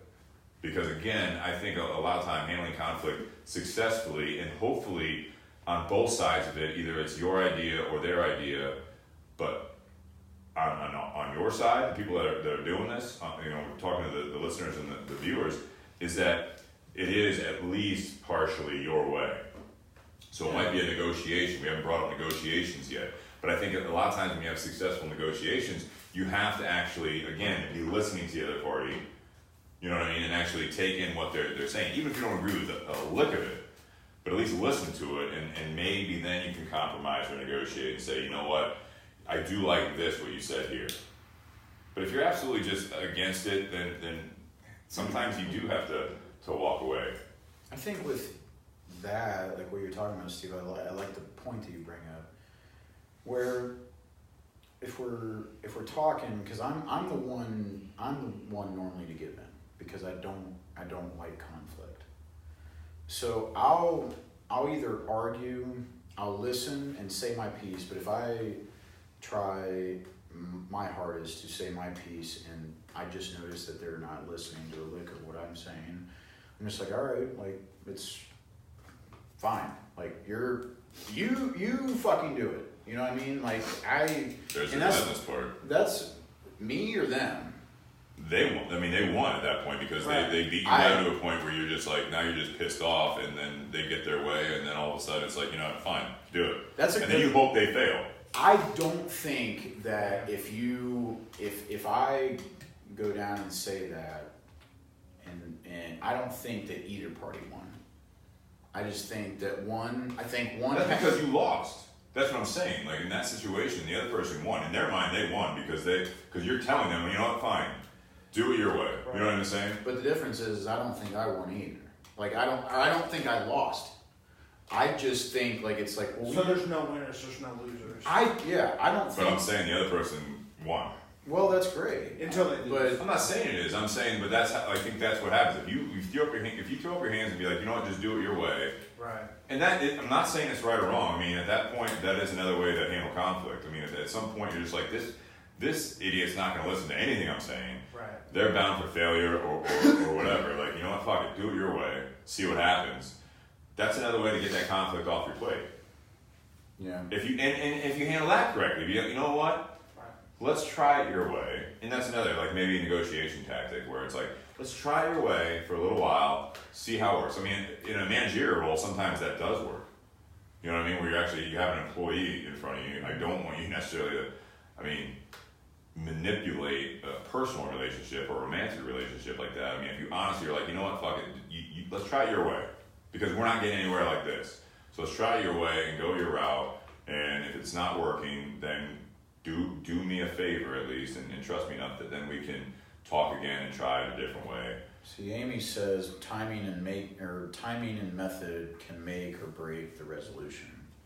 No, I agree. I think that's exactly what we're talking about. Yeah. But I think from what I was saying as a managerial standpoint, there are times where you try to tell an employee to do something, you know what I mean? You see it in sports a lot. You know, where a coach, like recently in Cleveland, got coaches that were fired. I think a lot of times everyone's like, oh man, it's too, that's too long that they've been there and it's long overdue. A lot of times people forget that sports are business, they're organization, right? So if the owner or the boss is telling you to do it a certain way and you're like, you know what, fine, I'll do it your way, it's not working. Or they say, you know what, we hired you for a reason, let's try it your way and see where we're at, you know what I mean? Like, we'd like to do it this way, but you're that strongly convicted in doing it a certain way, which is not what we'd like to do, we'll give you your opportunity. And then you have that point, right? And then you have this conflict between the powers that be and the people that are below them.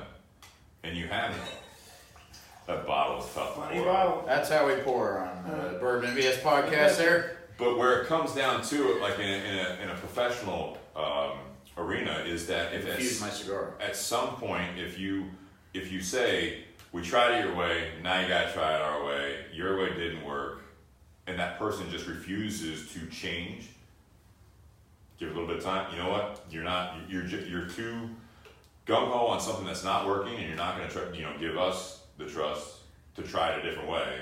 Yeah. You're gone. That's where you have that corrective action, plan, and you try to get that replacement in there, because it's like at a certain point, it's like you keep doing it a certain way, it's not working. Like sports is an easy example. You keep doing it a certain way, and the employees or the players have lost respect for you. We know this, they've been telling us this, and then at the same time, we're not having any results. It's all negative. So the only common factor is that it's you, and on top of that, you won't even listen to us. You won't listen to your employees. That's same as personal relationships. Right. Yeah. Definitely. I mean, what Steve is going on is like the owners of the Cleveland Browns decided to fire somebody because the way he's doing it or the way he's choosing to do it isn't working for that owner. That owner's all in at that point. That he owns it. So yes. it's really like, to Jake's point is that at some point you have to be an individual yourself and say, okay, it's my life. I have to do this.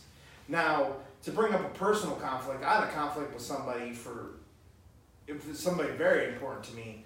And then I did not talk to this person for 9 years. Wow. 9 years.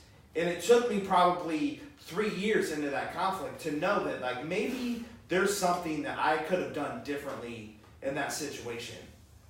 And then actually to mend fences and only have 1 year with that person, and then they're gone. So at the end of it, did I resolve that conflict correctly? No, I didn't. Why not correctly? Because I decided to walk away. I decided, you know what, it's my life, I have to go do what I have to go do. And even though I was right and I had to go, I had to leave it. That's what I'm saying, like it may have been the right way because that's right. what you needed. But the conflict with that person could have it did end a relationship, to tell you the truth, for 9 years. Yeah. And then you the personal okay, so you have a conflict with a person, and then you have an inner conflict with yourself, what Jake was kind of alluding to. It's like you have a conflict with yourself that you have to be yourself. You have to sit there and say, okay, it's my life. I got to go do what I got to do, even though this person doesn't necessarily agree with me. So to resolve the conflict, like if I could go back to me as a 19-year-old kid and say, you know what, I wish I would have done it differently. Yeah. I wish I would have done it differently. Like, there's so many different things I could have done differently to fix that conflict before just walking away and not talking to that person for 9 years. Yeah. You know, and So it's an inner conflict. No, absolutely. At that point. Yeah, I mean, you're always going to, and you learn something from it. Exactly. But when I say, did you handle it correctly, like you said, I didn't handle it correctly, No, or, you know, like, maybe not initially, but again, it's what would you have done differently without, if you don't want to get into the details of it, but like what is one thing you could have changed in this example that you think you didn't do things correctly as far as handling conflict? Because in the end, it sounds like you did what was right for you. Right. And there are a lot of times, like, and to bring it back to Jake's point earlier, where you say, you know what, enough, like, just do it your way. Like, you have to take care of yourself at some point, because if it's just beating you down and it's overwhelming your everyday life or whatever the situation is, your job or your relationship, whatever. Right. Sometimes you do have to just say, you know what, I'm out. Right. So what would you have done differently? Well, I probably would have had at least 2 or 3 more conversations with the person to actually Before that big breakup. before just walking away. Yeah. And I would have talked it out at least 2 or 3 times, because it was a heated argument, and then it was go to sleep on it, and then it was 2 days or maybe a week later, I was gone out of this person's life, and they were out of my life for 9 years. I would have kept in touch. Yeah. At least a little bit, and I didn't. I went and lived my life for 9 years. Do you think it would have changed the end result, or at least the short term? I definitely think it would have changed the end result. Interesting. And it's one of those things where I know you guys have brought this up. It's like I don't regret the things I've done, but I regret the things I haven't done. Yeah. Well, I wish I could say that. I can't say that. Interesting. Yeah, I regret some of the things I've done in my life. Yeah. I think everyone does. I mean, if you say like you have no regrets, you're lying. Like, I'll just say that. I think that is complete and utter bullshit. Because we grow, and we're growing always, and there's always something you look back on and you wish that you could have changed. But on another note, like I just thought about this, is like on flipping the script is like people are also afraid of conflict when it needs to happen. Oh, absolutely. Because nowadays it's getting to that point where everyone's afraid of like fighting or arguing, and it's like sometimes the worst arguments bring out the most important resolutions in our life. Well, yeah, if you don't address it, then it's not going to change. Yeah, but a lot of people are pushovers because they don't want to seem mean, or they don't have, a lot of, I want to go back to like the man thing. Like a lot of like masculine guys are like, well, I'm going to be a man today, or like They do that. I have to do that because it's like, They can't see you on the audio. They can on a live. Yeah, no, he's. But what? Jig. You know what I mean, though? I do know what you mean. I think a lot, but I don't think it's necessarily. If you don't address something that is bothering you, it's just going to eat away at you. Oh yeah, absolutely. I mean, we've had that conversation where a lot of times. I've done that with you countless times. Yeah. And then it finally like gets into it. I'm like, this is what I think, Steve. Like, yeah, and I'm the opposite, where I literally I want to talk about it right then. Not necessarily fix it, but it's like, let's get it out there. Like we have to, because it's typically the other person knows that something's not right. So it's like, if you don't talk about it, I mean, that's everything. Business, personal, romantic, all that stuff. When we're talking about like a podcast or whatever it is, we had that a lot more earlier on, where it's like, something's not going right, and I'm going to want to talk about it, especially after whiskey, but even sober, I'm going to want to talk about it, because I don't want to, it's uncomfortable for some people to have that conversation, where for me, yeah, it's fucking uncomfortable, but at the same time, it's like, it's better than me going home and stewing about it. And I tell you what, the only thing that makes it worse is when you want to talk about it and the other person doesn't. And then you just, and I'm not even talking about you, I'm talking about like personal relationships, you know what I mean? Like, we all joke about that, like something, and it's stereotypical, guys like, what's wrong? Nothing. No, seriously, well, what's wrong? No, nothing, everything's fine. Oh, okay. a little bit of time goes on, you know, whether it be hours, days, minutes, whatever, weeks, years, and all of a sudden it comes back up. I think that's. You're like, well, what the fuck? I told you. That's a male thing, though. It's a male Men do that a lot. Male thing. Men. I know many males that will be the same thing. Hey, everything all right? Yeah, everything's fine. It's like a machismo thing. Really? Or they're just like, no, everything's fine. Don't worry about it. And I think a little age comes into that Like, too. come on, man. Just like, fucking out It's with a it. pride thing. Right. When Yep. you're a 19-year-old Right kid there. or a 20-year-old kid, I think that you don't want to listen to other people's opinion. Well, I'm full of piss and vinegar, so. Right. I mean, But as I I'm not get drinking that older, shit. but as I get older, I think I can actually It's sit sterile.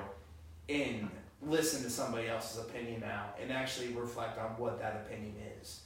see, I'm full of piss and vinegar, but I do listen. I think everyone in this room can attest to the fact that I do listen. You absolutely do listen. I listen. But then if it stops there, What? and You don't don't stop listening? No, if that's all you do is listen and you don't give your opinion, then Yeah. what's the point? So Like, well, what's there's the point? things Then it's a monologue. But Right. there's people out there like me that they listen, and it's just like this podcast.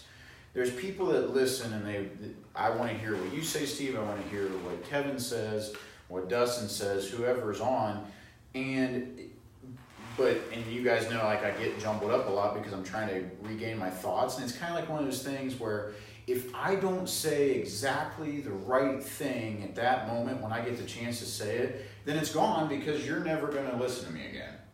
Like, I don't think we'd be on episode 39 if that was the case. I'm not talking, but that was an example. Okay. I'm talking about like real life because more often than not, there's the person in the situation. There's three types of situations.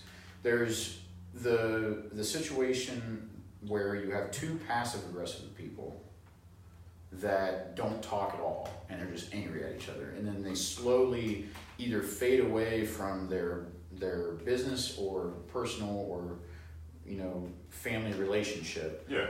And then they regret all of it because they know that was because they were both good people or whatever. Maybe they were shitty people. No, they just But can't get it out. Then they can't get it out, and then there's the people. Then there's a situation where there's one gung ho, person, very prideful, and then there's the other one that just kind of is prideful, but also gives into the situation because they understand it. And then there's the one where you're just batting at each other's heads and grabbing each other's throats, and nothing, in each one of these situations, nothing ever gets resolved. So it's like, we talk about like what's this conflict? There's literally a conflict within whatever started the conflict. And it really starts with the two people. And you have two parties involved. Yeah, the two parties involved, and you have to understand whether or not, like, when to give in or what to negotiate. Like, because we all have to do that to thrive together. Yes, I agree. No one agrees 100% of the time on all things. I agree with that. My whole thing is that that's where it is. Like, you have those three scenarios. I think there's more than that when you look at personality types, when you dive down, but I think that's a good, absolute good example on like just those scenarios, right? The big thing there is, again, hopefully if you care about the person, that you would actually adapt a little bit. You know what I mean? Like, you want to do that. But the biggest thing that I noticed there is that in all of those situations, there is a breakdown in that communication. When you got the two passive people in there, fucking out with it. Nothing's gonna change if you don't fucking talk about it. So if you're not gonna actually like say what's wrong or say what you want to talk about, then yeah, fucking leave. Like, nothing's gonna change if you don't actually say it. So you can't have any communication. You don't know if there is a conflict or a problem if you don't say there is a conflict or a problem, and all you're doing is expecting that other person, whether they're a driver like that person that's in your face, or another passive aggressive person. Or if you have that middle one where you have like that driver, as I call it, that dominant, and then you have the passive one. Yeah. If there's like just a dominant person talking, the other person's just like, yeah, no, it's fine. It's like, well, if you're just passive aggressive, I think that's my big thing, is on both extremes is where you have to do the real work.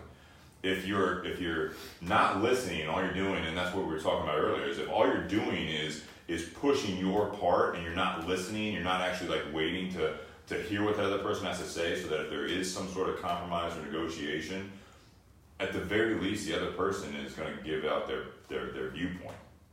So if you have the other side of it, you're either passive aggressive or whatever, wishing that something's going to change just because time will show them and I'm not going to actually give my opinion.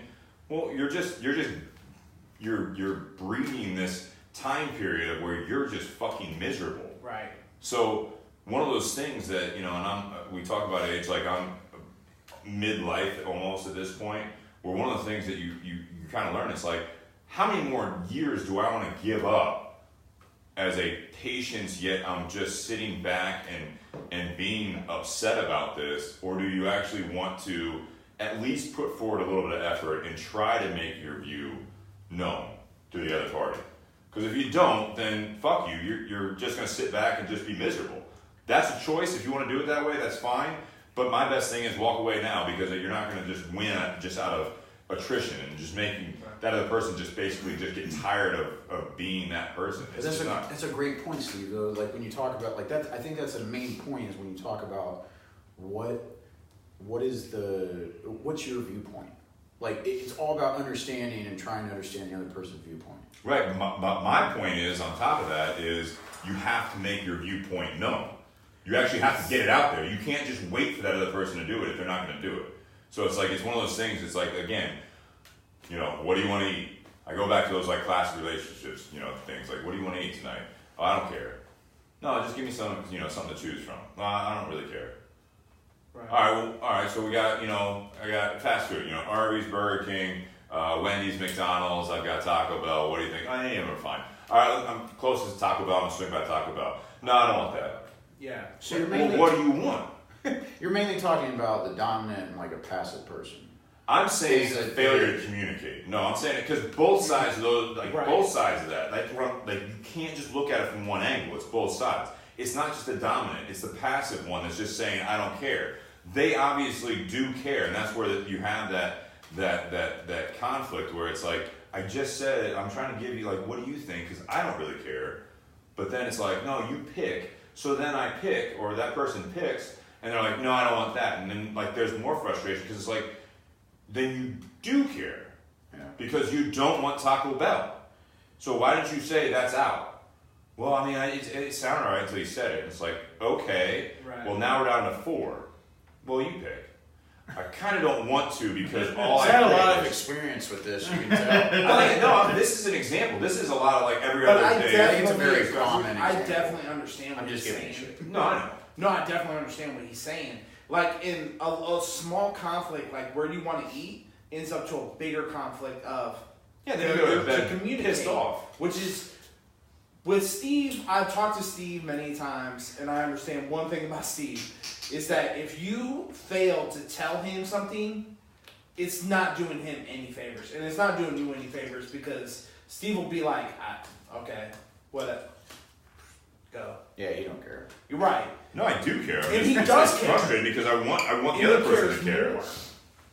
And this is a relationship thing and not a business thing. We're talking about definitely a personal relationship with somebody that you care about what they want to eat, damn it, and they can't even give you a basic answer of what they want to do, even though they know what they want to do. So it's a failure to communicate. It's a failure to say, okay, this is what I want. And I'm one of those people that I would add, if you were on, let's just say you're my roommate, you're on the way home, you give me a call, it's like, Kev, what do you want to eat? I don't care. I call you Kev. Everybody calls me Kev. Oh shit, I had never called you Kev before. God damn it. Hi, You Kev. can call me Kev all the Hi, time. Kev. Yeah. Now we have a Mr. conflict. King. Yeah, now you guys have a conflict. Now we have a conflict. Ration it out. And I think this subject is Failure to communicate, you conflict. asshole. He never told me he likes to be called Kev. Now he did. Now we have I've to been do called it a for lot of things. Kev is one of those ones I welcome. What were you saying? But no, I think that like just being able and see people change over time, right? And I was one of those people that would say, I don't care. Do whatever you want to do. But if he say like you want to talk about, I would say definitely. Taco Bell's fine. But if as I get older, now I have an opinion about something. Like Taco Bell. That's what I'm dealing with. That's what I'm dealing with. Right. About like growing, like getting older. Right. And figuring out like what I actually can say and what I cannot say within like the realm of whatever, whether it be business, relationship, or right. job. You know? And like in your relationship, you say things that you would never say in business, right? You tell the person that you're the closest to in a personal relationship, you tell them everything, right? No matter what you're supposed to be able to, yeah. And in business, you have to filter stuff. 75% of what's going through my mind, I cannot say at work. That's what I'm learning. That's what I'm learning. You know, that's interesting, yeah. Right, and I have a conflict with my. Let's just say I have a conflict with my boss. I don't. I think she's a wonderful person, but if I had a conflict with her and she said, "Kevin, I don't agree with what you're doing at work," I would just have to write down, like Jake's writing down notes. I would write down notes of what this person wants me to do, and then even though I'm not saying what's on my mind, it's still communicating. You don't have to say things to communicate with people necessarily, right? Right. Because you're taking in what they're saying, and then what they're saying is you're actually applying to your everyday. Yeah. So you're saying what needs to be done without saying it. And this is the beauty of communication. But I look at that too with business sometimes, where you do filter. Because I went through, when I was at more of a small to medium-sized business and going through the ranks and everything like that. I look back now, and it's not necessarily the regret part of it, but again, it's more that classic saying, if only I knew then what I know now. I did filter a lot of it, and it built up and it built up. It was more like that passive aggressive. You say you're holding back 70% of what you want to say. I'm not saying like tell your boss to go fuck off. I'm saying like you have an idea, or you actually want short careers. No. Yeah. To a point. I'm saying right. What I'm saying is that a lot of times what bosses, what owners, what people in charge also, not all of them, because again, you're going back to the personality types, and you have to address what that person that is your immediate and above that and all that, like what kind of people they are. If they're that dominant or driver, like they don't want to hear your opinion. They just want to, like I told you. They just want results. That's fine. You can bite your tongue at that. But there's also plenty of people that are in charge that do want to hear what their employees have to say, and they're fucking tired of the fact that they don't say shit, and all they're waiting to get is orders and to basically be told what to do. And you're like, God, you should know this. Like, use your fucking head. You know what I mean? Like, or tell me if there's a problem. Because then I'm more upset again that the fact that this has been going on all this time, and you just keep saying, oh yeah, yes sir, yes sir, yes sir. And then 6 months later, I'm like, why the hell is this not working? And you're like, well, about 6 months ago when you told me to start doing it, I should have told you, but there's a flaw in the system that I saw. And it's like, okay, well, we just wasted 6 months. That's where I keep saying, like, and again, I'm not trying to impose or to try to suggest that that's all I am with that personality type. But my biggest thing is just communicate. And if you listen to your point and also say your viewpoint, that's where you actually have some success. And you take that personality type out of it a little bit, going back to that whole, the food thing. I shouldn't, if I'm the one asking, and I'm just using that as that example, like if I'm asking, like, what do you want to eat? And I'm giving you those examples, I say Taco Bell, you say no. I can either get frustrated at that point and be like, God damn it, like you said you don't care. There's other issues going on at that point if you're getting that pissed off about the fact that you want Taco Bell. You know what I mean? It should be like, all right, so Taco Bell's out. So like we got 4 more left. Does anything sound good to you? No, I don't really care. And I could either get pissed off that you just say that again, or I could say, all right, well, let's look at it. Like, you got Burger King, you got McDonald's, those are kind of the same. You feel like chicken McDonald's, like you just like walk them through it. Because that person at that point needs you to fucking walk them through this example, walk you through what are we eating tonight. And you have to actually mirror or at least adapt to that other personality, that passive aggressive or that passive viewpoint. There's some people out there though that, they're either wanting an argument, oh yeah, or they're truly a person that is afraid. Yeah. And I think when you're talking about people that they ultimately fear what the other person thinks, like who they're talking to. And they ultimately fear that person's opinion. Pumping down, sorry. And they ultimately fear like what that person is going to say. So they just initially, they're, in my opinion, a great person. I'm not saying it's a good thing to do, but I think it says something about a person that can can truly have a passionate feeling about something and withhold it because they care so much about the other person's opinion. I'm not saying it's right. I'm just saying that there's something to be said for that. Oh, I don't think they're a bad person to do that. Well, I'm not saying that either. I'm just saying, I'm encompassing all realms here.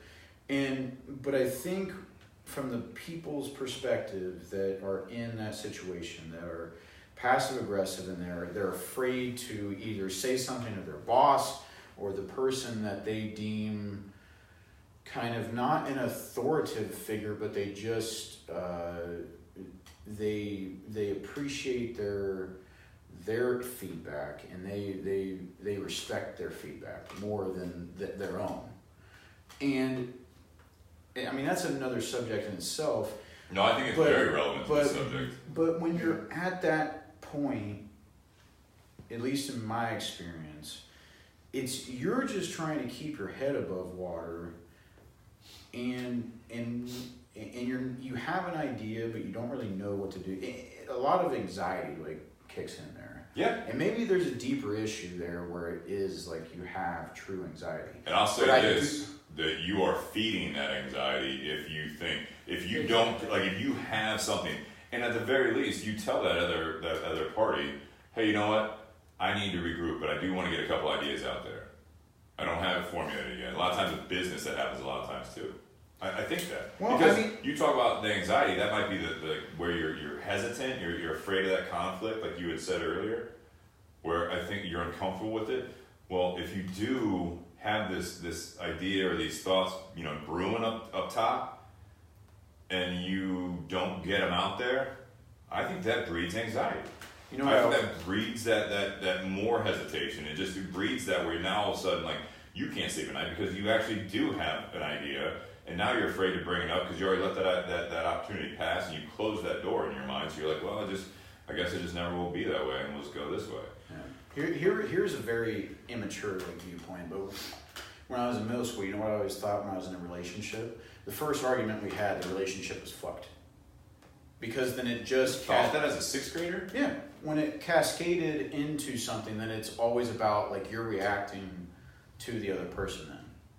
That's how much in depth, like, I think a lot about, like, all parties involved, every possible outcome. I always think like that. That's the way my head works. That's fine.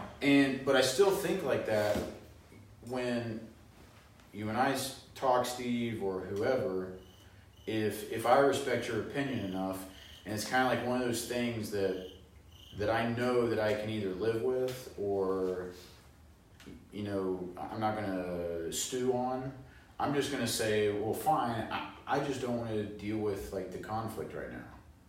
But that's wrong, because if I'm talking to someone like Steve, it's kind of like we've talked about, like, knowing your audience. If you're talking to someone that needs to hear the honest truth, then you have to tell them that regardless of how uncomfortable it is. Right. So there's like a different type of conscience, right? So that's where that internal conflict. Right. Somebody like Steve wants to just get it out right then, right there. Just let's talk about it. Let's get this all out. Somebody like me is let's heat this up. Let's boil this over. Let's get this pot so hot that everything's boiling, and then let's sleep on it, and then maybe 3 hours, 4 hours later, I'm like, I start reflecting on what I said, and maybe I came across wrong. Maybe I need to go back in that situation now. I'll give that person a call back, and I'll be like, look, I know that what we said was heated, and I know I let it go in a wrong way. Yeah. And your relationship with me matters to me, so let's talk this out. Yeah. Somebody like Steve just wants to get it out. No, it's not. At the very least, I wanted to say, hey, let's regroup later. Because I look at it, and there are a lot of things in my past where it's like, you actually do that exact approach. The thing you're not including in that thought, in my mind, is what is that other person going through while you're fucking, like, letting things stew and you're letting things boil. Like, you know what? Like, this is what I want. Like, just fucking let's get it, like, hot. Let's get it hot, and I'm gonna walk away for a little bit, and then I'll call them. That person might have already fucking moved on. that person also had, like, that's a 50-50 right there. So that's you the way I got to fucking figure it out. But that's when... No, I'm saying, like, at the very, like, that's where I'm saying, like, that's almost like listening. You're like, I've got my objectives, and it's like, I want to talk about it, and the other person's like, no, let's just, like, I'm going to take some time. Well, in that time, shit has happened where you are also doing this over here, whatever the situation is, and the other party is over here doing their thing. You don't know what the fuck's going on over here. They might be moving on. They might be fucking looking, talk to another vendor. I get ramped up, man. But I'm saying, like, in business, like, you know what? I gave him my best offer. Like, I'll back off, but I won't let them stew on it. And you call them back. You know what? Your business is important to me. And they're like, oh no, that's good. I appreciate that. I already booked with someone else. Right. Fuck. But you talk about like sales being life, right? Yeah. And it's everything that encompasses life. So you think there's a thing in our personal lives where there's some sort of calling each other's bluff? I'm not saying calling each other's bluff. I'm asking that question though. I don't think it, like, calling each other's bluff, I'm not saying it like that. That's, I think, a negative way of doing it. If you're at that point where you're bluffing a person that you care about, you're talking about personal relationships like you just did, then you're already way down that rabbit hole. I think, again, it's an everyday thing. Like people say relationships are work. It doesn't matter if they're personal, romantic, or business. It's always work. It's always communication. So if you're calling someone's bluff, then there's another issue there. You know what I mean? It's like, all right, is that what you mean? Is that what you mean? But when I say boil over, I don't necessarily mean boil to the point where I'm ready to call it quits and they're ready to call it quits on the relationship itself. I mean, we could be talking about business. I mean, business relationships, I would never let it go. I mean, my personal relationships and my business, two totally separate things. I can always cut them off. Yeah. But my personal relationships with people, I would rather, because I know my audience most of the time. Like, I can see, like, if I ever got in a fight with you, I would just let you talk. I would. And I don't mean that in a bad way. I don't take it anyway. It's interesting because I agree. Right, I would just let you go. And it's because funny because I know that, first off, if you're passionate, you care. Yeah. If you're willing to sit there and say, Kevin, really, what the fuck are you doing? Like, do you really think this was a good idea? Yeah. And I would just let you go. And then I would be like, all right, Steve, this is what I'm thinking. So what do you think about this? Like, this whole conversation is getting other people's points of view, and every podcast is that way. Absolutely. Even if you say that though, Kevin, you're not getting what you think across. But he did say that though. He did say that. Is like after he like listened. If in that example, I'm imagining something like you did. Like he's like, is that really what you did? Is that really what you were gonna do? Like whatever it is. I'm saying that stuff. And it would have to be like really heated on my end to just come at you like that. It'd be like, what, dude, what's going on? Like, you know me well. I'm like, what's going on? You're like, got nothing. I'm like, dude, it's that same thing I'm talking about. Like, no, nothing. And I know that you're gonna eventually come out with it. And if you don't, then it's like, you know what? You don't want to talk. That's fine. But at least I'm gonna give you my viewpoint absolutely because I do care about you. Right. Now, if you come back and that's what he said, is that he's gonna say, well, this is what I'm thinking. And this is why I did it, and this is why I'm doing it, or whatever it might be. And then you're like, what do you think about that? You may not even have to follow up with what do you think about that, because I might be like, come on, man. Like, that's real, like, that's, like, I feel like I know you better than that. But if that's what you want to do, that's what you want to do, whatever, you know what I mean? But I don't think it always has to be to that level. I think a lot of times, again, I keep going back to it. It's that constant communication. You would rather diffuse the situation before. I'd rather build up so that you don't get to that situation. I know they're not always avoidable, but at least have that fucking framework, that groundwork, that base where it's like, you don't get to that. So if you are, I keep going back to it because I think it's such an easy thing to go back to is that fucking, what fast food drive-thru you want me to go through? If you have a healthy communication, you're not flipping out over anything. If you're flipping out over the Taco Bell scenario that I was talking about earlier, that's because you had this situation happen with more important things, and you're like, God, you're always like this, you never want to say anything, all you want to do is disagree, yada, yada, yada, yada, and you'll never fucking tell me whatever you want to tell me. Yeah. And I think if you don't tell someone, or in that relationship, whether it be, any type of relationship, if you're not telling it, yes, you're going to hurt yourself, like, that anxiety aspect of it, but at the same time, you're hurting that other person, in my opinion, if you don't tell them what's in your head. if you don't tell them, at the very least, and even if you tell them, like, you know what, it might piss you off, I'm not saying don't do it, but I'm just saying this is what I think, at least you got it out there. So you're doing a service to yourself and you're doing something to the other person.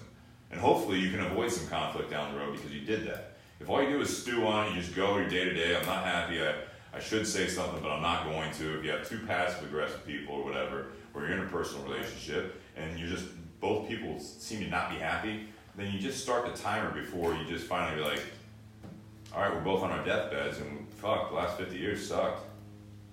You know what I mean? Or you move on, and hopefully the war of attrition, you got through it, and 30 years later, you're like, well, no, I mean, we're old enough that we're not even having sex anymore, so like, guess we're just gonna like, what do you want for breakfast? And you're Taco Bell? Yeah, Taco Bell. God damn it, I know what Taco Bell. All right, then. They do serve breakfast. I've never had it. I don't know if it's any good. It is good. I like it.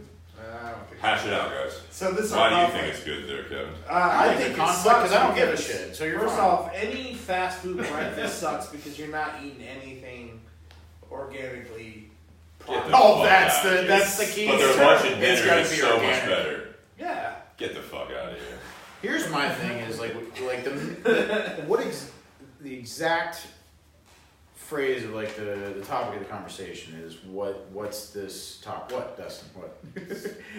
You can't fix an issue if you don't know about it. Yeah, exactly. And I think that's what Steve's trying to say. Steve is just trying to say, like, and there's conflict within conflicts within conflicts, and I think that's what Steve is saying. Is like communication itself is the conflict of not being able to say what's on your mind. And as you get, like, as I said, as I get older, I am more willing to tell people what I'm thinking. When I was younger, I was that kid that was kind of scared of people's opinions or losing people. Like, I want to be liked. I don't know about the rest of you, but Absolutely. I want people Absolutely. to like me. So I would listen, and I would just be like, okay, all right, I'm going to go do what I'm going to go do anyway, but I'll listen to you. Yeah. And then I'm going to go do what I want to do. And then because I wasn't able to communicate what I was thinking, that relationship is ruined. There's another side to it where I see what you're saying, Kevin. I think there's another side to it though, where we're talking about like the personal relationships. What about the relationships? Like, what's this conflict of things that we don't really care about? That's easy, right? That's an easy situation. That's an easy situation because you don't have to care about it when it's someone that you don't care about. That's where the true. It's not a conflict unless it's like it's not a conflict that matters unless it's someone that you truly care about. Or unless it's something like something also. Right. Yeah. Because in business relationships, I don't necessarily care about the people that I do. But you care about your job. But I need a job. I need to make money. But it's kind of like if someone cuts me off on the road, I don't give a shit about them unless they hit my car. And you get pissed off and everything, but then you get over it. Some people do. Some people like have like an issue where that like ruins their whole day. I think the underlying thing though is, if it's not someone that you particularly care about, it doesn't really bother you unless it directly affects you. If it directly affects you, even if you don't care about that person, it becomes a conflict. Yeah, I agree. Like, that's where it comes back to the business. You know what I mean? Like, whether it's your job, whether it's your business, whether you're like an entrepreneur, whatever it is, it's kind of like, or again, I mean, there's that conflict where someone's like, you're not doing a good job, and you're like, fuck, I'm gonna bust my ass. Right. But I don't think that counts when it's talking about someone. If I think that you could be better or do something different to better your life, I don't think that affects me. That doesn't affect me. In business, it does, because it affects. You go up the hierarchy, you look at the bigger picture. It does affect it, because if I think you can do something better as my employee, and you're not listening to me, that does affect me. And again, with like the personal relationship, whatever it is, I mean, like, if I think you can be better, and like, if you don't know the person, then I mean, you might have a slight level of disappointment at the fact that, like, I tried to give that person, some good advice. 2 years later, they're still doing the same thing. See, but here's something interesting about business conflict, right? I just go ahead, Kevin. I used to, like, let's just say I'm all over the place. Let's just say I started. You're my boss, right? Okay. And I'll just be like, Steve does nothing. So what do I care what he tells me? But then, let's just say 2 years down the road, I take your job, you're still my boss, and you get promoted. Now I understand more of what you're trying to tell me in the first place. Sometimes. Right? Sometimes. Hopefully. Yeah. It's happened to me, I don't know how many times. I've had more jobs than you've had fingers and toes, but at the end of the day, like, when I get promoted, when I go That's up... 20, Steve. It's a lot of jobs. I've been working since I was 6, man. I So, don't believe that. Me neither. it's true. Passing out candy when you're 6. No, paper routes and cotton lawns, man. You ever ride a bike when you're 6? Yeah, I I couldn't. was riding a bike when I was 30. I'm pretty sure no major publication would hire a 6-year-old. Paper routes do. Must not been a major publication. Where'd you grow up? So it's like a cul-de-sac. Was it a in the 50s newsletter? or For what? Indiana.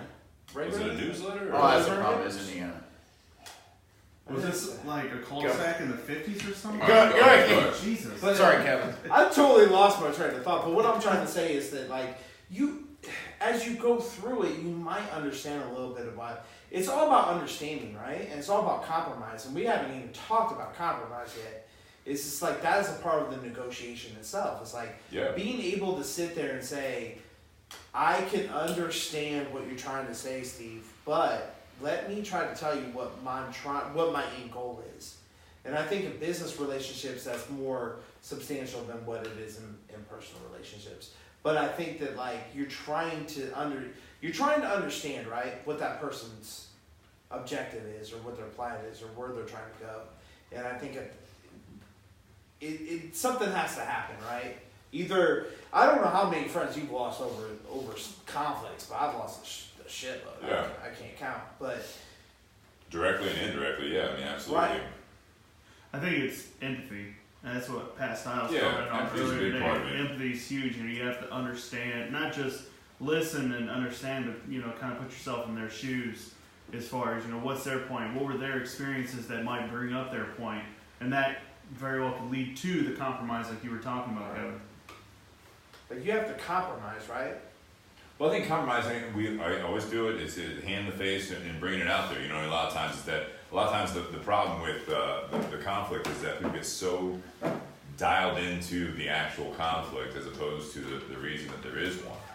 The reason that you do care about that person, your job, whatever it is. And when you look at the end goal, that's the main objective, or at least the next several steps. But a lot of times people just like to be pissed off, or they don't like to be, but they get so caught up in it, the drama and everything else of the conflict, that it's like, now I gotta be right, or I'm just gonna, like, Jake walked out of the room here, but, you know, it's one of those things that it's like, if you just say, that passive aggressive type person, you know, like, forget, like, you're just gonna lose too, because all you're doing is not being happy with what's going on anymore. Mm-hmm. Like, so nothing has been accomplished other than the fact, that's what I was saying earlier, that the other person wins because they're hopefully driven and they're just going to keep going down there. And now you got this person over here be like, I don't agree with it, but, you know, okay. But it's like, if you don't actually look further down the road so you can actually address and resolve what's going on, that's where you come into the compromise. That not, a lot of times we talked about earlier, is like, a lot of times, most of the time, you're not going to get your way 100% all the time. So sometimes the best way to get at least part of your goal, or part of your part across, if it is valid. And sometimes, I'll say this, if you're not going to compromise, sometimes you actually listen to the other person, and you're like, shit, that's pretty good. I didn't think of it that way, but goddamn, that's good. Right. Let's do what you want to do.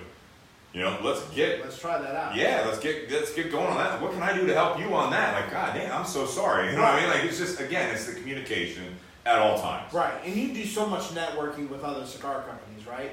So let's just say some cigar company wants you to push a certain cigar, you try it, and it's not working. Yeah. So what are some of the compromises that you would do with that cigar company?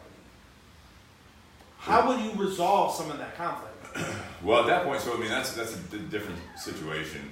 It's very valid, but it's like one of those things. If you order something, you know, what I mean, it's hot for whatever reason, people are asking for it. You know, it's easy to sell. You're not really having to sell it. But once it dies off, they want to reorder. But there's so much competition out there that it's kind of like, you know what? Like I've got this other inventory that I'm going to sell too. So now we were talking about Eric Epinosa earlier. The reason that Eric sells his stuff so well in our stores because Eric, like we like it as employees, we like other stuff too. You know, Brian, the owner, likes it. So it's like he gets good deals, better deals on other stuff where he's making more profit based on buy-ins of other companies. But it's like you have someone like Epinosa, then you have Altadis. We're all smoking the Gasparret now, and it's like Altadis.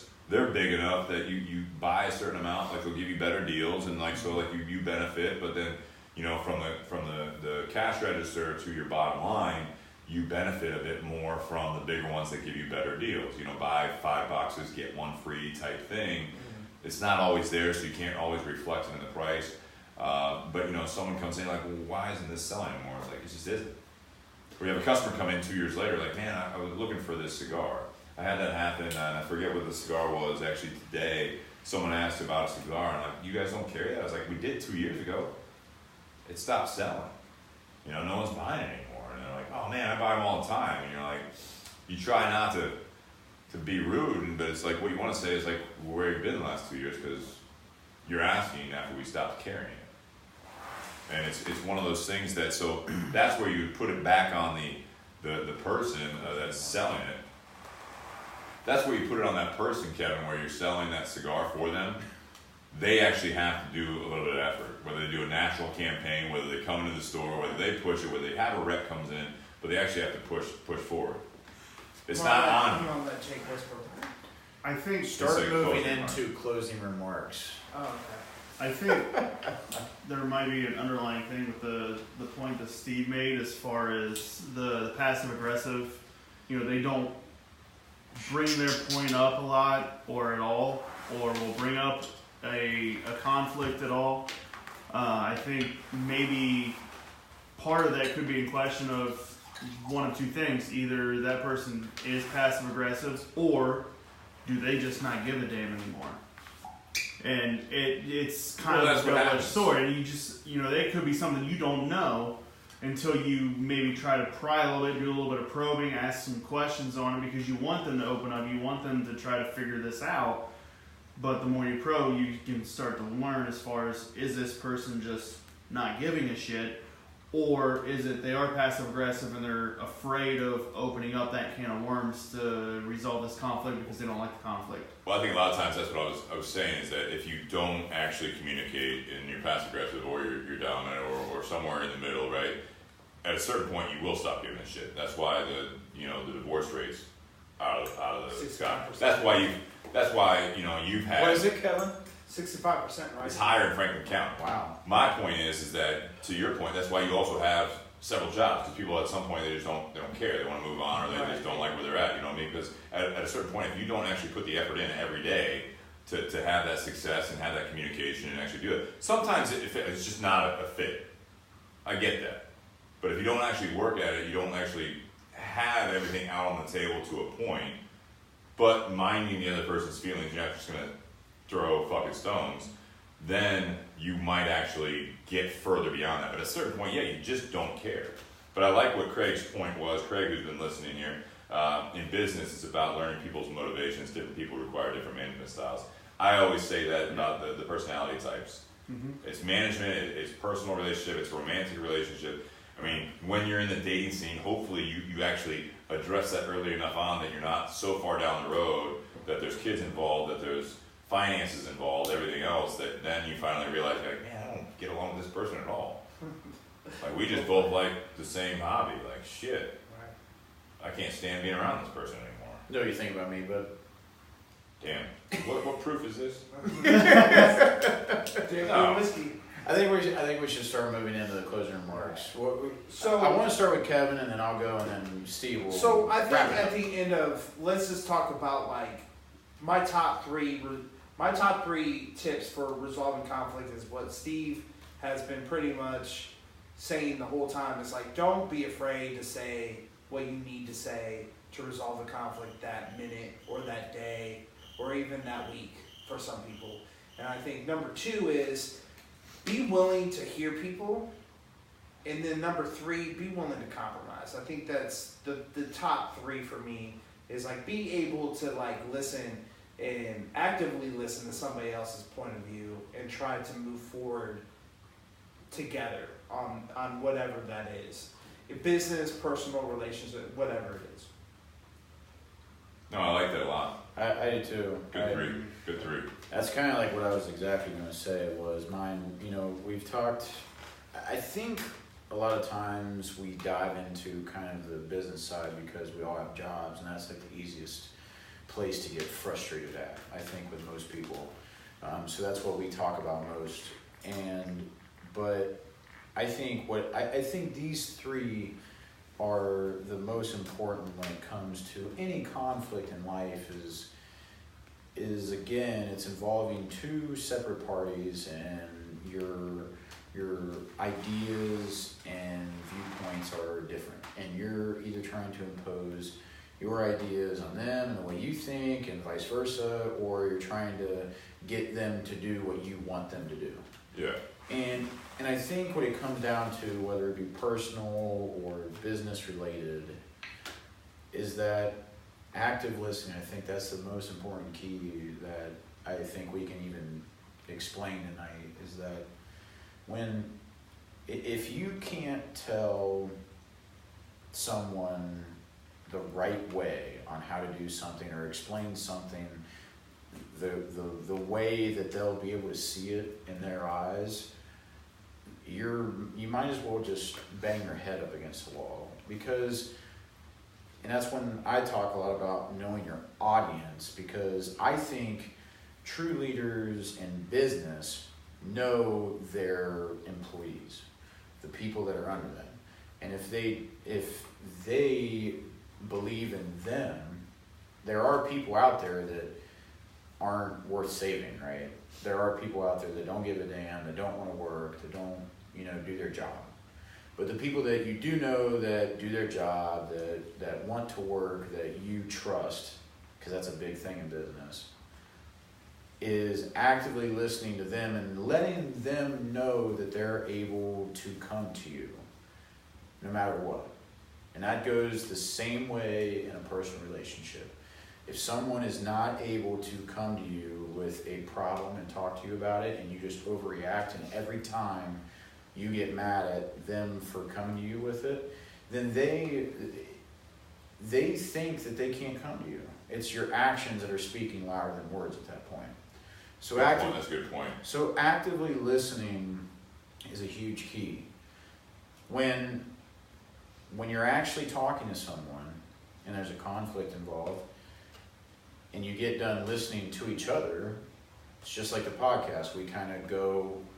We struggled at the beginning, but I think now we've figured out, I kind of know when you're done talking, Steve, you kind of know when I'm done talking, and we've buffered against the guest of the night. And it's all about knowing your place in a conversation. And when you're done, I think it's important to figure out that you need to actually listen, and then when you're done listening, to think. And even if it takes a pause, that's fine. Because a lot of people don't like taking pauses in life. A lot of people don't it's like dead air on the podcast. I think that's okay as long as we're thinking. You know what I mean? If you're just saying something to just say shit because you think you need to be talking, you're not getting anything resolved. You're not thinking correctly. And more often times than not, if you're someone like me, you just forget it altogether. And it means nothing. So if you're not actively listening, actively thinking after the listening part, then it doesn't matter. And then after all that, then you actually talk about what each other was thinking in that moment. This is almost like therapy to me most weeks, and I think it is for most of our viewers. Mm-hmm. But this is the list for the people that are struggling with shit with others. I've done the same thing, and this is what I've come up with. After all this, and you're able to talk about, if you do the first two things, listening and actively thinking, if you do those things, you'll be able to talk. That just comes with that. And then with that, after that, it's either resolve or separate. Because then at the end of the day, if you talk, I think that's what we didn't talk enough about, is that there are things that you can't resolve, but you understand that you two have to separate. the two separate parties, the parties either have to separate. They can talk, but they understand that there's a common ground of we butt heads, so this is why we don't either hang out, or I either like leave my job or you fire me and we don't do this. Because we know what's gonna come from all of it. I think what Craig said was perfect about the business and learning people's motivations. Because when I heard that and read it, I think when people react to certain things, you know how to talk to them. Because if you're really good at reading people, and I think that is a lost attribute in this world. If you're good at, and it's not like to get a milestone above them, it's someone that you care about, or it's someone that you want to see succeed in a job or whatever. When you can ask them a question, you're kind of digging. When you can ask them a question, you know how they react to certain things, you know how to talk to them. And that's knowing your audience. And I know I talk about that a lot, but I think that comes into a lot of aspects in life where you need to know how to talk to somebody. On the other hand, it's a slippery slope, because if you do that too much, then you're not being honest. That's a very, very big point on that. Yeah. So that's... I left that out. Be honest. Be honest. Be honest, yeah, absolutely. Yeah, definitely. Don't be scared to be honest with somebody. No, I think that actually that's a big part of what I've been trying to, I think, get across tonight. Because honesty is a big part of it, and that is a big part of the communication. So when you have that conflict, first of all, there needs to be a awareness that there is a conflict, right? So like both, again, we're talking about two parties, which is a simple way of talking about it, is that there's two parties involved, and if one person is assuming, that's where I'm getting back to that, one person is assuming a conflict, and it's not that dominant, but they're just like, hey, something's wrong. And they're like, no, there's not. No, I can tell the way you just even said that there's something wrong. Like, no, it's fine. It's fine. Okay. You're not being honest. If you're just going to like be that person that bottles it up, it's like, all right, well, fuck it. Like, you don't want to talk about it, then your opinion is no longer valid in this situation because you have not offered it to this situation. If you don't get it out there at some point, at the very least, say that you do have an opinion, then nothing is going to change. And if you're that person and you just say, like, that's fine, like, I'm just going to go, like, it's not worth it, I'm not going to, if you don't think it's worth it, then it's not. But then don't stew about it. You have to move on.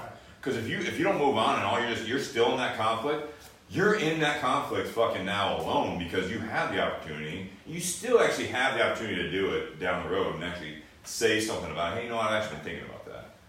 I wanted to see what I know we kind of moved past it, but actually I've been thinking about it a lot, and I want to run something by you. Again, it's about talking to the other party, whether it be personal, romantic, business.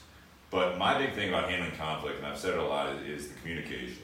Is you actually have to get your side out and hope that the other person does the same. Then you move on to the next stage of conflict. If you don't even get to the next stage of conflict, then like I said, go home. You're done. Be done. You can't be pissed off anymore. And if you are that pissed off, then you're just selling yourself short, which is another topic that we've talked about. Yeah, all of a sudden you're just going to live in a life of disappointment because you just never fucking tell anyone what you want. So what are you doing? Go start your own thing where you just can do your own thing because you can't work with other people anymore. You can't live with other people. You can't be friends with anyone if you you're not even there. Because that's how this life works, is that you actually have to have some sort of impact on other people. Don't be that person in a conflict that you're just kind of there, because you will always lose, and you will most likely, hopefully you'll learn from other people, but you'll always lose that conflict because you just didn't even show up to the fight. You forfeited. You can't win a fucking game if you don't even show up. Like, no, I don't have my cleats. I don't have this. It's like, okay, why are you here? Like, why do we even do this? Why did you sign up for the league? Why did you even show up to the office today?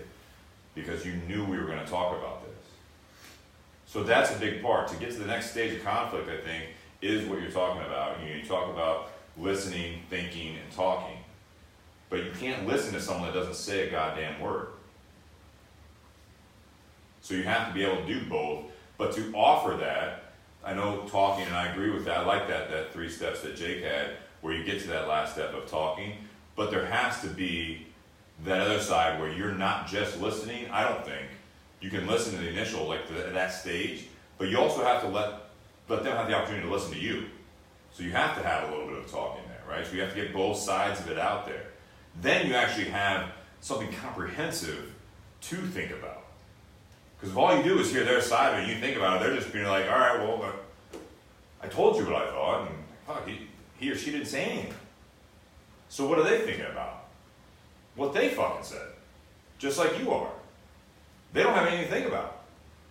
But if you have both sides of that in that first stage, then you can actually think about both sides on both parties. Because if you hold your cards, that's the thing. With conflict, you're not playing poker.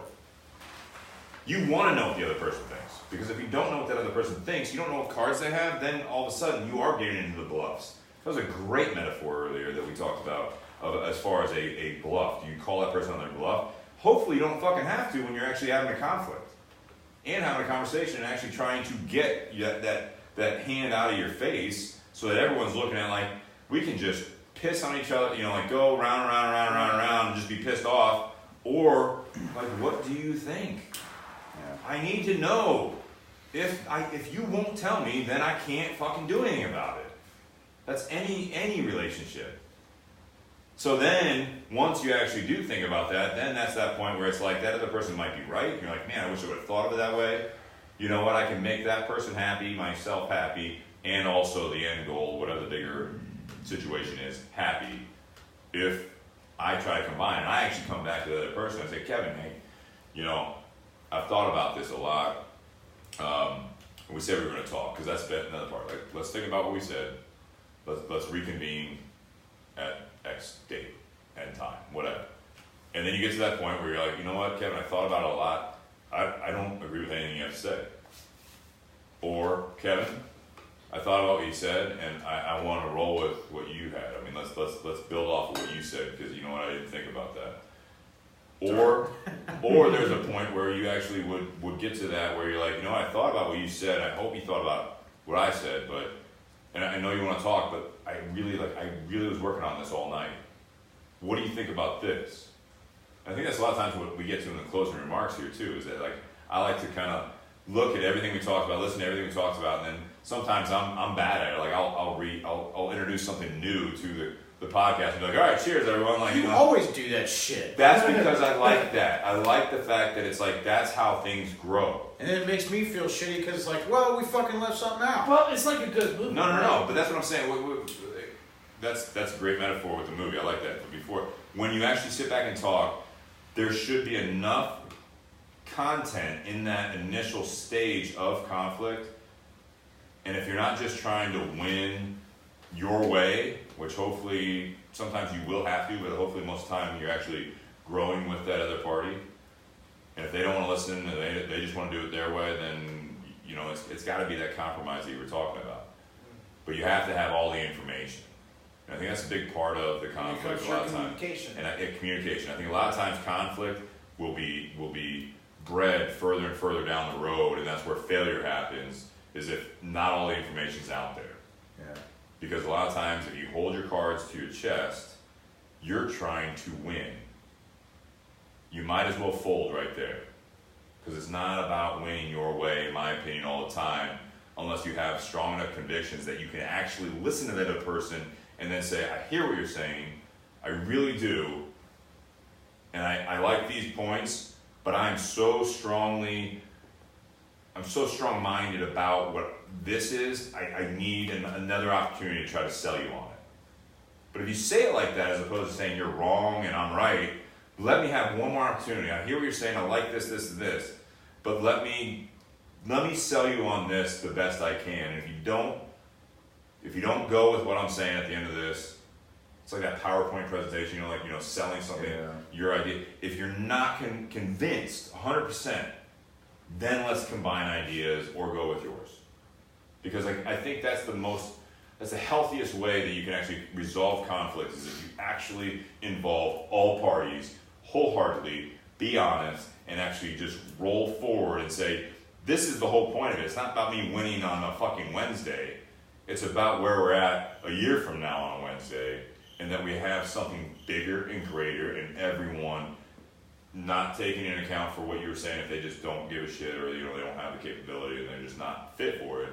But this machine is rolling forward, and I want to be a part of it. I want you to be a part of it, whether it be a personal relationship, romantic relationship, or a business. That's the goal. And that's how you handle conflict, in my opinion, is that at some point people do lose, but the best part about handling conflict is that at some point, if everyone feels a part of it, if possible, I know that's like the whole hugging a tree type mentality, but fucking let's go, let's keep moving forward, and at the end of the day, you actually have some sort of resolution that everyone's at least okay with, and then fast forward, they're happy with, or they adapted together 1, 2, 3, a dozen more times. That's why it's so hard for partnerships to be successful. What was the movie one before we do that? But I think it's like a good movie. At the beginning of the movie, some movies start with the conflict. Some of them start with happiness. Super and happy. then move into a conflict and then move into a resolution. Some awesome, great movies just end. Yeah. I hate those movies. Goodfellas. Goodfellas is one of the best movies in the world. It just ends. I hate movies with a shitty ending. On that note, let's have a shitty ending. That's a All right, well, bye. No, we want to thank our sponsors, just like Jake did at the beginning of the podcast. It's like, thank Altadis. We're smoking the Disparate right now. Thank you for saying that, because I don't know what the fuck it's called. Disparate. Disparate. It's disparate. There's no G. I think mild cigar, very smooth. We switched on to the Sexton, which is a whiskey that we've had before. Kevin brought it. I don't think we had it on the podcast, but we've drank it before. It's a terrible bottle to pour, but it's killer looking. It's very cool. Yes. It's a lighter whiskey in my opinion. It's a classic classic Irish. Irish. Yeah, it's a classic Irish whiskey. I think it goes well. Yes. 6 sides. I was trying to count the size. You moved it. 6 sides. But no, I think it goes really well. So Altadis, thank you very much for providing the Disparate. Tinder Box at Easton for providing the first cigar. Eric Espinosa's 601 Green Oscuro. Also BS cigar, which I don't know if I'm going to get to tonight because I'm still... you're right, it was a big Disparate. But we haven't done it yet, so I figured we'd do that from Altadis. Yes, thank you, Altadis. Yeah, it's good. And thank you to all you guys. I know we're closing down, so before you guys tune out on the podcast or on Facebook Live or YouTube or any of the other podcast listeners, we want to thank you guys for listening. And as always, share, like, follow. All those steps helps us out. If there's anyone that you think would listen to the podcast, that's the big part. Tell them about it. Just tell a friend about it. If 1,100 viewers at the end of last podcast tells one person that they think would enjoy tuning in for one part or all the parts, we just go through the roof. Whether it be from podcasts, Hopefully just the whiskey. I don't know what that means. So, but that's the big thing is that I like the fact that we had someone actually reach out to us from the UK that just got into cigars, and he's a welder in the UK, and he reached out to the Bourbon and BS podcast Instagram messaging, and he told us that he's got his headphones in 10 hours a day. He came across our podcast in the UK, and actually it was the next day he's already on episode 3. He's like, I'm 10 hours a day headphones. And it feels like while I'm working, I'm just hanging out with my friends and kind of just bantering. I feel like I'm following along and chiming in without even anyone listening to me. So we appreciate that, and shout out to you for listening. Hopefully you continue to do so, and hopefully we'll have you actually tune in live and chime in at some point. So we appreciate all you listeners and viewers and everything else. So thank you very much. Thank you, Kevin, for being here. Yeah. Thanks, Kevin. We appreciate it, man. Top Thanks, one. Dustin, for always manning the behind the scenes. We appreciate it. Happy Whiskey Wednesday. Happy Halloween. Episode 39 of the Bourbon and BS podcast. I'm Jake Sanders. I'm Steve Craig. Yeah, there it is. Okay. Cheers. Cheers. Always miss it.